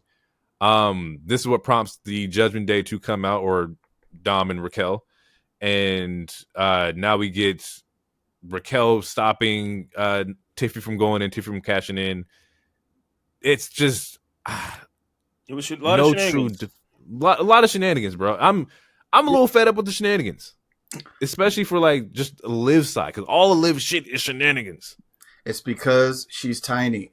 That's all her bullshit. opponents, And she's a heel. all her opponents in a gang. no. You're a heel in a gang. And once your gang again, is going to help. If you the heel, you go hit that nigga. You No. go take this. Then what's the point of the same gang? way. Listen. At some point, you got to be the boss of the game. You got to take a crazy hit. Judgment Day has go hit somebody. Judgment Day has no leaders. That's the whole point. Didn't you listen to Finn? Yeah. He did say he was tired of being a sidekick. Tired of being a sidekick. Oh fuck, man! It's just a lot of shenanigans. Also the pump fake with like the cash in. It's like, will we? Won't we? I'm tired of it. Just a little bit. Yeah. Over the pump. At least with like no direction, you know, because currently they keep like trying to like misguide you with who she's going to cash in on, and we know it's all going to be Nia because she had plenty of opportunities to take it on Liv or take it from Liv. But just the whole misdirection thing, the will they, won't they, just a little fed up on that end of the spectrum. With that being said, though, Liv does end up getting the win in this match, and she is the first Crown Jewel champion. And on that side of it, I feel like it is well deserved for Liv. Liv Morgan as the person is a phenomenal fucking person. Great talent. She does what she's grew a lot. It's just more so for me and Liv's beef or Liv's run has a beef. It's just I wanted her to be a more definitive like champion. I want to have one match where you like, oh damn, she fucking did that, or she played a huge integral part of the outcome of the match, and not necessarily like the Judgment Day playing the integral part. When it's somebody her size, I promise you, and I'm not even trying to be that's funny. Fine, but we can do that. But if that's the case, do that where it's like, oh, a Lyra, like she can battle Lyra, and they're the same size. Like I'm okay with that. She's not beating Lyra clean. I do not think. What? Liv, I do not think. Look, she's not beating Lyra clean. Absolutely not. I don't think Liv is going to beat anybody clean. I think that's part of the character. Roman didn't beat anybody clean except for Matt Riddle in 4 years. That whole Bloodline run, Matt Riddle was the only person he beat clean. That was 4 years. I just feel like, look, my point is just like when you look back in the history books of like women's champions, I wanted to be like, oh damn, Liv had a solid run.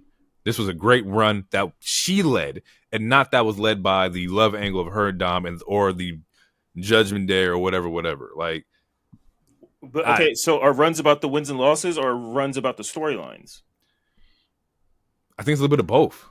That's a good question. I think it's both. I think there's a good balance of both. You know, well, she hasn't had any bad like her storyline's mostly been attached to Rhea, and then that's a hot storyline. So like you can't say she has a bad storyline. So and she's winning the matches. You just don't like the way she's winning the matches.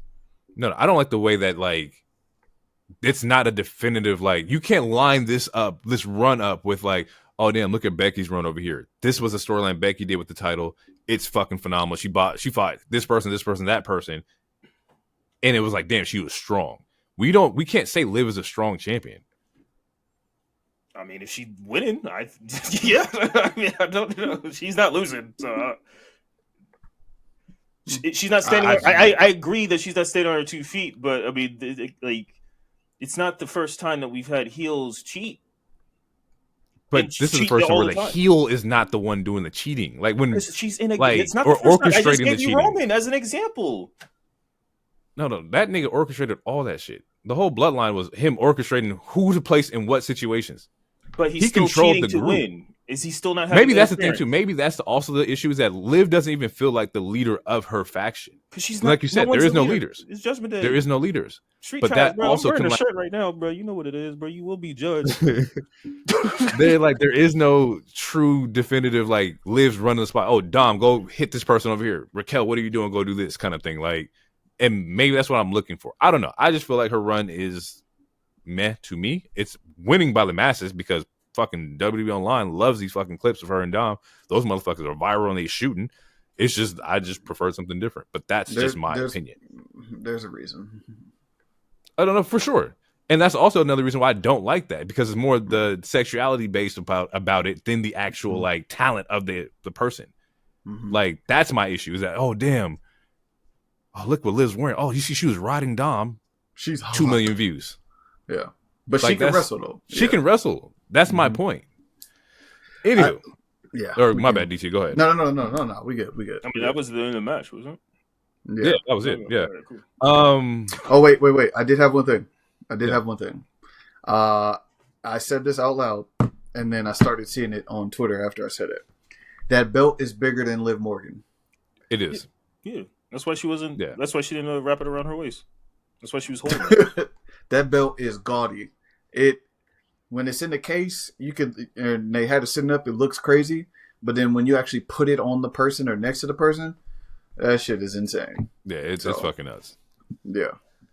I'll take this one real quick. This is the KO versus Randy, or what was supposed to be KO versus Randy, was actually complete chaos by KO. Before we get into that, Saudi was singing that shit. Saudi was singing that shit, yo. So much so that was the only match that they brought out the decibel meter for. That's how loud they were. You didn't see the decibel meter on nothing else. No, they brought it up for Cody, but it did not hit. It only it only went to like the 90, like it went like to 96 and it like dabbled at 100, but like Randy's was like what 105 or some shit like that. Yeah, they were singing. They brought it out for Cody. It was quick. They tried to bring it back. He's like, this shit ain't hitting. This shit not hitting at all. Put this shit away. Exactly. Yeah, they were singing that shit. I respected it. I was trying to think, was like the wave, when the crowd was doing the wave, was that in Paris when they did that? Was that France when they did the wave, like in the crowd and whatnot?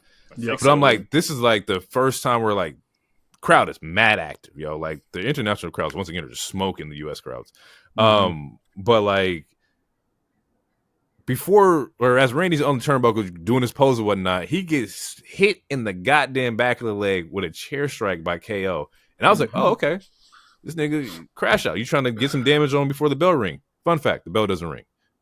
There's no match. This is not a match. Not even a chance to. So much chaos is happening here. There's like the back slam that happens on the table from Randy.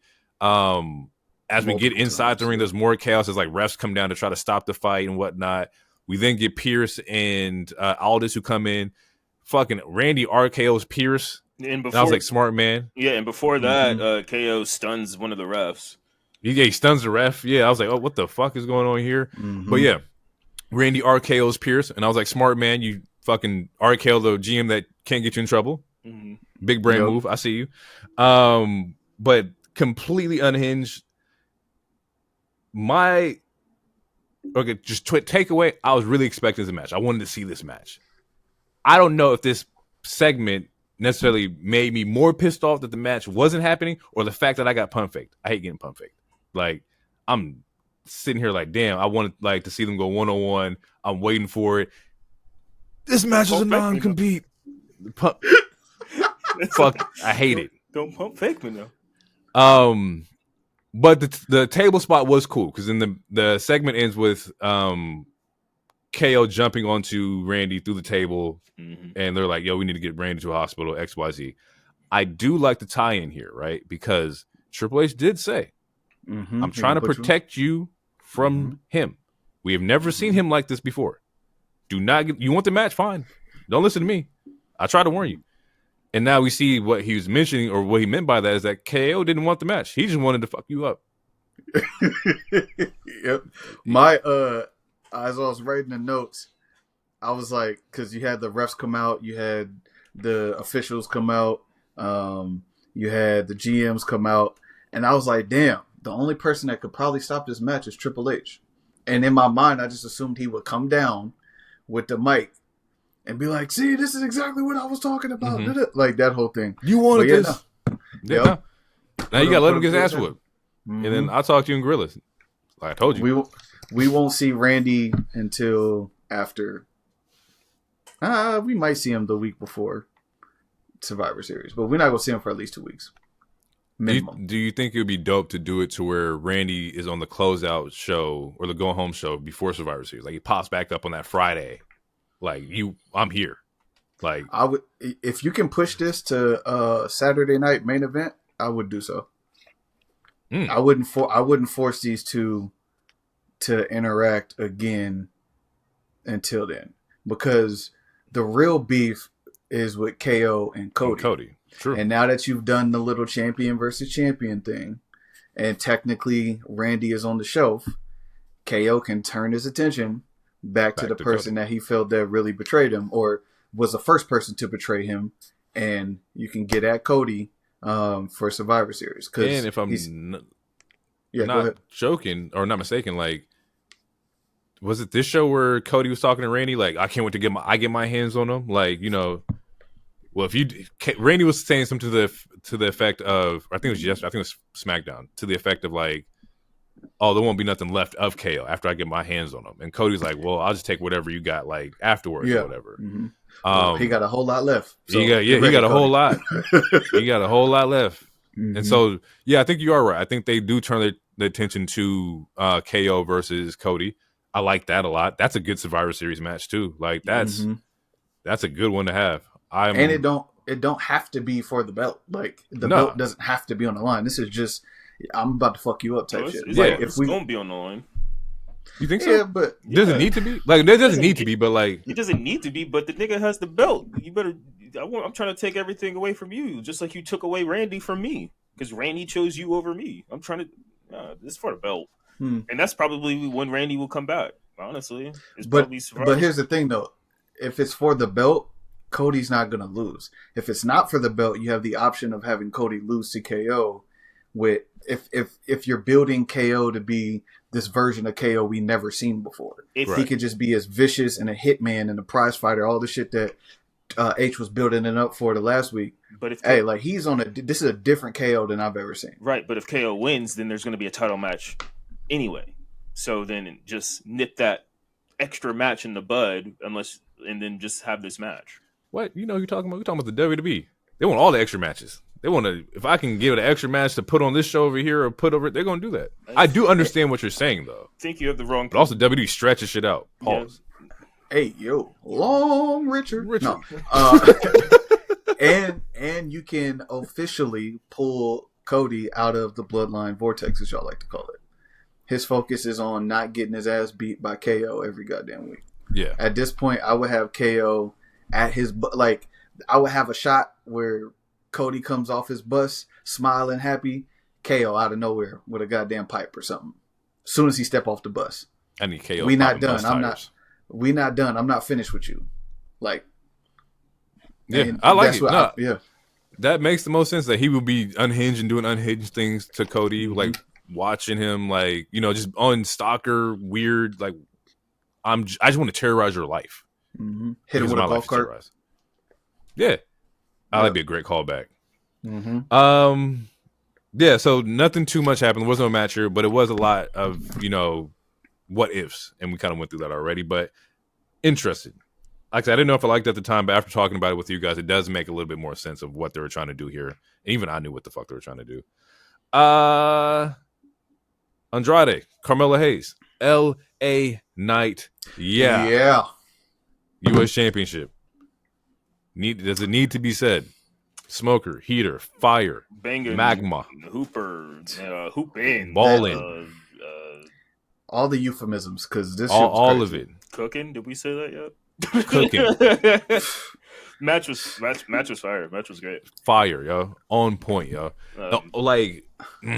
I just wanted to be longer, like time wise. I need them to flush this out a little bit more because they just every time like it gets to the point where like they're in like rhythm, the match ends. At least for me, I'm like I need another like 5 minutes of this, yo, because they are cooking, yo. They started off with obviously Melo and Andrade going at each other. So LA back up, and then if you were watching LA, he puts up 8 fingers. He was like, "Oh, is this supposed to be game 8? Like, cool, go ahead, do your thing." I was like, "Oh, okay." Hey, but how do you feel about not having them finish that series? We never got there was no finish for it. This was the pinnacle or peak of that. Should they have finished the series before we got to this? Before they injected LA Knight into it?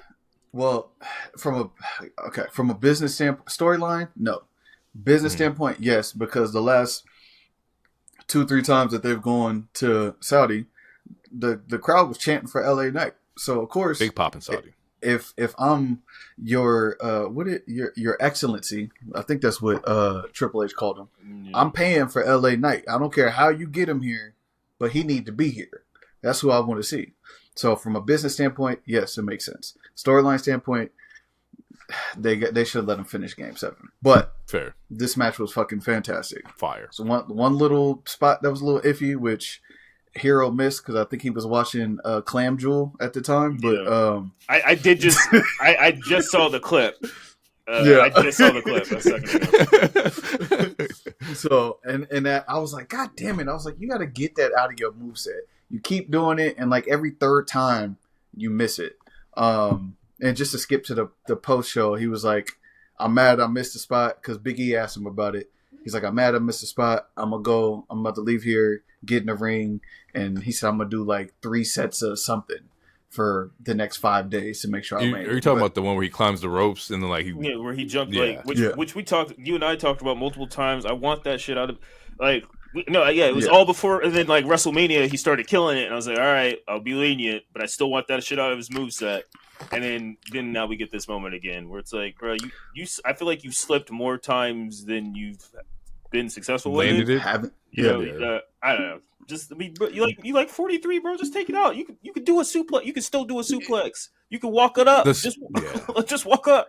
Walk it up. The spot was like it's cool. What I also like, I get it because like it was like the whole like dance thing. I think we talked about it here where like if you fuck up, don't let nobody know you fucked up. Right. But for that spot, we all know you fucked up.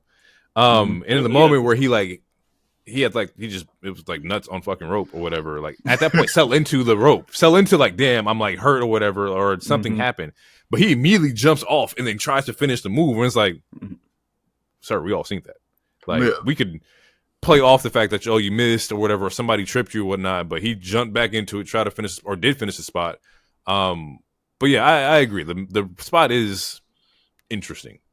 Just take it out your useless, moveset, bro. You could still do a superplex, bro. You know, it's fine. You just ain't gotta hop up and do it. Like what I was gonna say is the reason why at least this one he missed because there was no one there to grab him. So the times when he started making it after the first couple times he missed, the opponent is now grabbing like his back or the back of his legs, and it's helping keeping him there. So he didn't have that opportunity on that spot. Yeah. But, to be fair, absolutely. But yeah, this match was not all about that one botch. So no, they was hooping. No. Absolutely fire. Absolutely fire. A lot of people's favorite match of the night I've seen on Twitter. The ending. The ending sequence, the last 30 seconds of this match was just so fucking heat. It was so heat. Did y'all like the finish? I saw people were like a little confused about the finish. I love the finish. I love the finish. The finish was heat as shit. It was my favorite. The face buster into the BFT, like that shit was hard. That was hard. Yeah. And you and I talked about it before. We talked about it earlier today with Io and Bianca, like Melo and Andrade. They're wrestling soulmates, man. It was a good 8.5 game series or whatever you want to call it, but they can rock this shit back again in like a year. I need a break, but rock the shit back like a year. Because this shit is heat. So if that's the case, who is the next one to step up to LA Knight? Right now on the SmackDown roster, they'll probably run Santos back. Okay, who else? Because that's not going to last. I hate that I'm going to say this name. You better not say who I think you're about to say. It's a huge possibility. Like running it back with Maverick, running it back. I knew you was going with your boy Logan. Like it's a huge possibility. Yo. I don't want that. I don't need that. No. I don't like it either. He said he had like a year of parental leave or something. So, and also he's voting for the person who just called his hometown or his current home of state trash. So he should stay where he's at. Personally, that's okay. He Team Taker. It's all right. Who is on the roster? Honestly, you could do Fatu. You'd probably be. No. Hold the fuck up. Him out. You got to pull him out. No. LA Knight needs to stay far away from the Bloodline vortex. Pull him away. No, I feel it. Get him the fuck out of there. But yeah, it'll probably be Santos. If that's the first person I can think of. Because we saw him like 3 weeks ago talking about it. It was the week before Machine Gun's debut. Because he's like, I want an opportunity, and that's when he gave the tag team people the opportunity to get the ass following week from Motor City. What if he does an open challenge to anybody? Says open challenge, first person to come on down, da-da-da, right? Music hits. It's Montez Ford. I knew it. Just Montez Ford by itself. That's dope too. I would love that. Ford by itself. I would love to see Tez 1-on-1 with LA Knight because Tez is already going to show up. He showed up this week on SmackDown too. But like, I would love it. I don't think it would happen, but as a fan, I would love to see that. You're not breaking him up. He just said and he can say it, any superstar that's back there, whether you a single star or you in a tag match. So then at least it's not like, oh, why is there a tag wrestler going for a singles match? It's anybody on the card. Mm-hmm. And then that music hit, the Street Profits music hit, and he come out with his cup. And he talking big shit. I'm for it. Like I said, like that would be fucking great. I don't know if it's going to happen, but I'm for it. All right. With that being said, it's time to get in the main event. Woo. Cody Rhodes, the American Nightmare versus Gunther, the Ring General, Crown Jewel Championship. Mr. Quattro, what you got? I didn't write a single thing down for this. It was a good match. It was the match. I mean, it's what I thought it would be. Well, no, actually, because their stint in the Royal Rumble 2023, I think, was a little more exciting than this person. Yeah. Yeah. It was still a good match. I understand I'm fine with the ending and how it ended.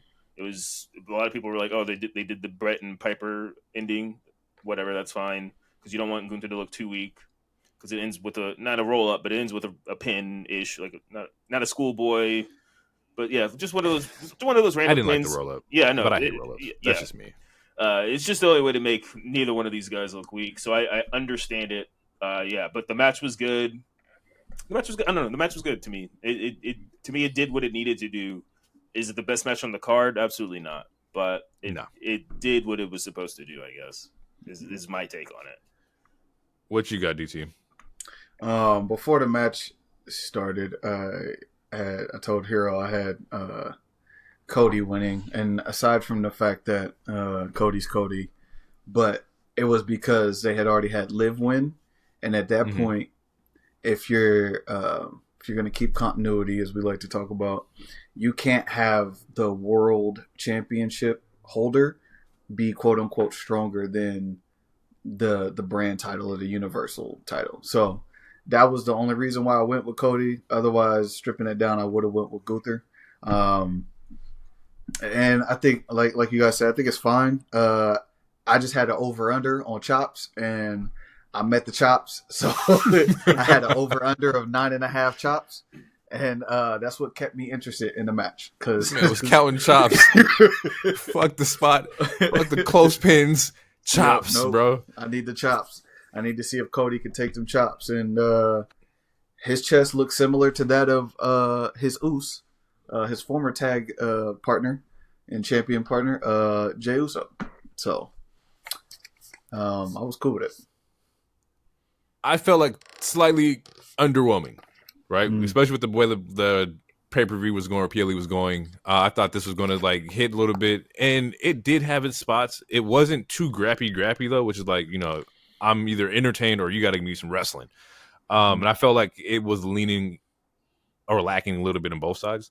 But overall, I did understand why, Cody won. It makes the most sense. I also believe Gunther won last time in Saudi too, so you couldn't have win twice in Saudi. I thought King of the Ring was in Saudi, and that's when he pinned Randy or whatever. It's funny because that's the same thing I said about Nia when we were talking about Nia when DT and I were talking about Nia and Liv on the couch. You're not gonna have her win twice, or have them both win twice. And for the roll up spot, it was more so like was both shoulders down again. Because like the way he pinned him, it didn't look like both shoulders were down. But that's just what I saw. I could be tripping. But in that, I do like the aspect. I like the aspect of like, because on SmackDown he gets put out with the sleeper, right? Mm-hmm. That's how the end of the show was that Gunther ends up sleeping him. The fact that he learned how to counter the sleeper was by flipping out of it into a pin. So at the same time, there is some continuity in like, oh, I learned from my mistakes last time. You're not going to get me with the sleeper like you did, or you snuck up on me the night before. Yeah, overall, I'm okay with it. Nothing too fancy happened in this match. I wouldn't say it's like one of the premier matches of Cody's run or Gunther's run entirely. I'm glad it was just a one-off, and then we can let them do their own like separate things. This might be a hot take or controversial, but I think both of the Crown Jewel matches were not that. They were just okay. They were to me, they were the lowest on the like. I'd give both, like, if I gave every other match like a 4, I'm giving both the Liv and Nia and this one a 3 at the or something. It's just very mediocre to me. There's nothing wrong with that. If you think about it, right? So just think about how this came to be. It's gonna sound crazy, but when they announced the champion versus champion, our expectations was high. Like when they were about to announce the belt, etc. And then as soon as they told us what the belt was and what it was going to represent and how it was only going to be in one place, it immediately took all of the energy out of those matches because you knew what it was going to be. And for me, this PLE wasn't going to be that interesting until, and I almost wasn't going to watch it until they started adding more matches to the card. And then once they added the more exciting matches to the card and gave me a reason to watch, then I was invested in all of those matches because the other two they're showcases. They're literally showcases. Yeah. So, yeah, you're absolutely right. Once we all kind of collectively realized none of this shit matters, it was like, With that, they did announce that they gave them rings. So the belts stay in Saudi. They have rings. The rings is fat as hell. Yeah. Would you like the? Someone made a joke. It was like, this is them trying to get MJF to come over. That's funny. That's funny. Would you like to see them? Because the whole purpose of rings is to collect them. That's what he said in this little promo promo earlier. Is that he wants to see who can collect the most rings, which means that we're getting at least 2 to 3 more years, 4 more years in Saudi. I thought the deal was 10 years. I'm not too quite sure or like what the details were, but would you like to see one of them repeat next year? Because if you're collecting rings, you want to see somebody have 2 on their hand, right? Or do you want somebody new to have them? And now we have this person has 1, this person has 1. And now 4 individuals have 1 ring only. Like, how do you want to do this?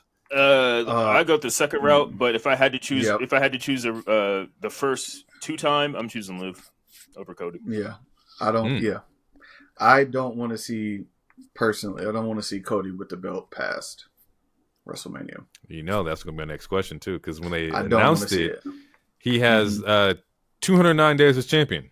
He's been the WWE champion for 209 days. You just said you answered my question, which was, do we want to see his run go past Mania? It's going to go past Mania, I think. Okay. If we're still getting him and Rock or him Rock and Roman in a 3v way, like, I don't know, it's going past Mania. Will it last also the next SummerSlam? I'm going to say no, or at least would hope so. I don't like crazy, super long reigns. I don't think your reign should be as long as a president's run. But no, it's impact with the reign. Yeah, no, it could be a 60-day reign, but like you had impact in that 60 days. I'm cool. Right, exactly. And it doesn't. And me saying it doesn't have to be Roman again that gets the belt. Like, I'm not.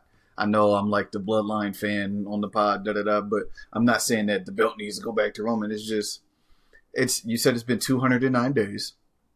And in 209 days, the most interesting thing that has happened has been KO. For me, to this point. Yeah, KO. And I don't want it to sound like recency bias, but you had Solo go after the belt like twice.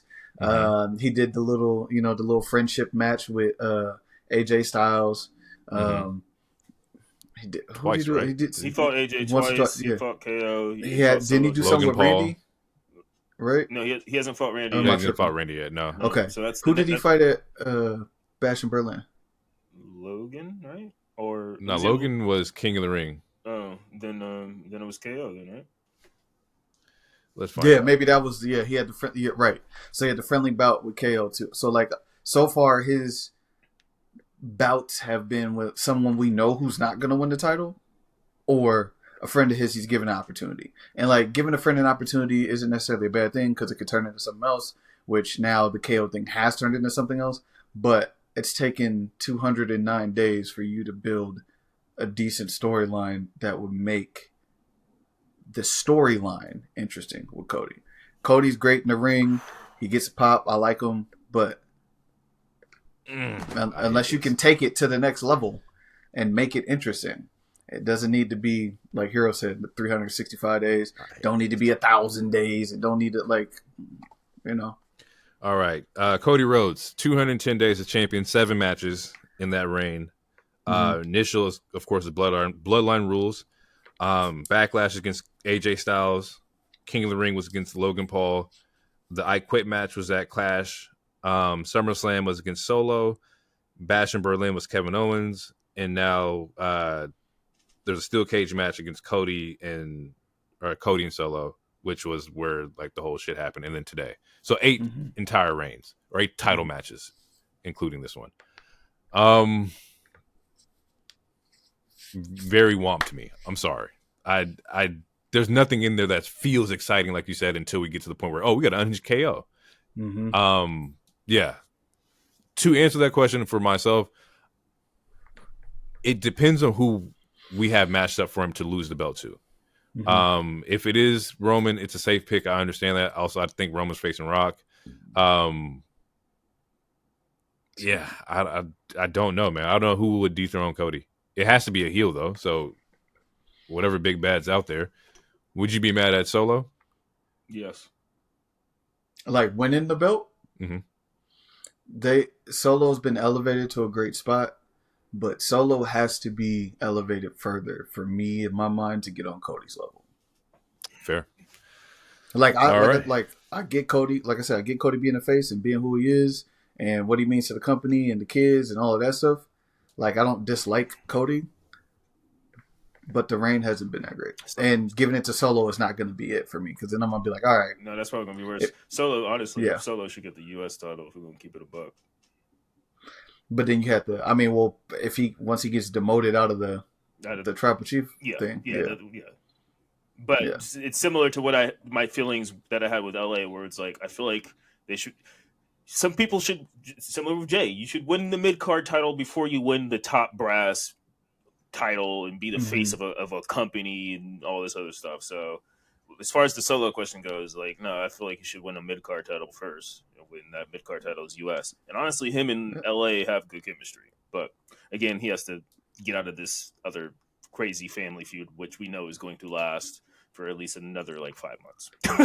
So this is yeah. In closing, out of 5, Crown Jewel, what you got? What'd you say, 6.5 matches? Because technically KO and RKO didn't count. But it pushed the storyline. If you would have asked me before all the extra matches, I probably would have said a 1. I'll go to a 3.75 or a 4. I like that. Out of 5. No, it's bad radio, but I got to agree. Yeah, 3.75 or 4. No higher than a 4. The 2 Crown Jewel matches just aren't that good to me. Yeah, it's like the triangle's completed, guys, because I'm right there with you. 3.75, 4. At Mom's is a 4. But yeah, was enjoyable. Pushed some storylines, but the big premiere matches of the show didn't really cut it out. Definitely got overshadowed by some really dope matches that happened during the show. Still, solid PLE. But with that being said, people, we're going to get out of here. It has been real. It's been great. Next week, we're back to the regular scheduled programming. I believe the next pay-per-view coming up for us will be Full Gear, I think, which is before Survivor Series. Yeah. So be on the lookout for that. Once again, thank you for everybody tuning in from YouTube, Spotify, Apple Podcasts, Google Podcasts, TikTok. TikTok's blowing up. We appreciate everybody checking us out. We see the comments. We appreciate the support for sure. But with that being said, we're going to get out of here. It's been real. Peace out. Too sweet. Yes, sir. I love you, hero.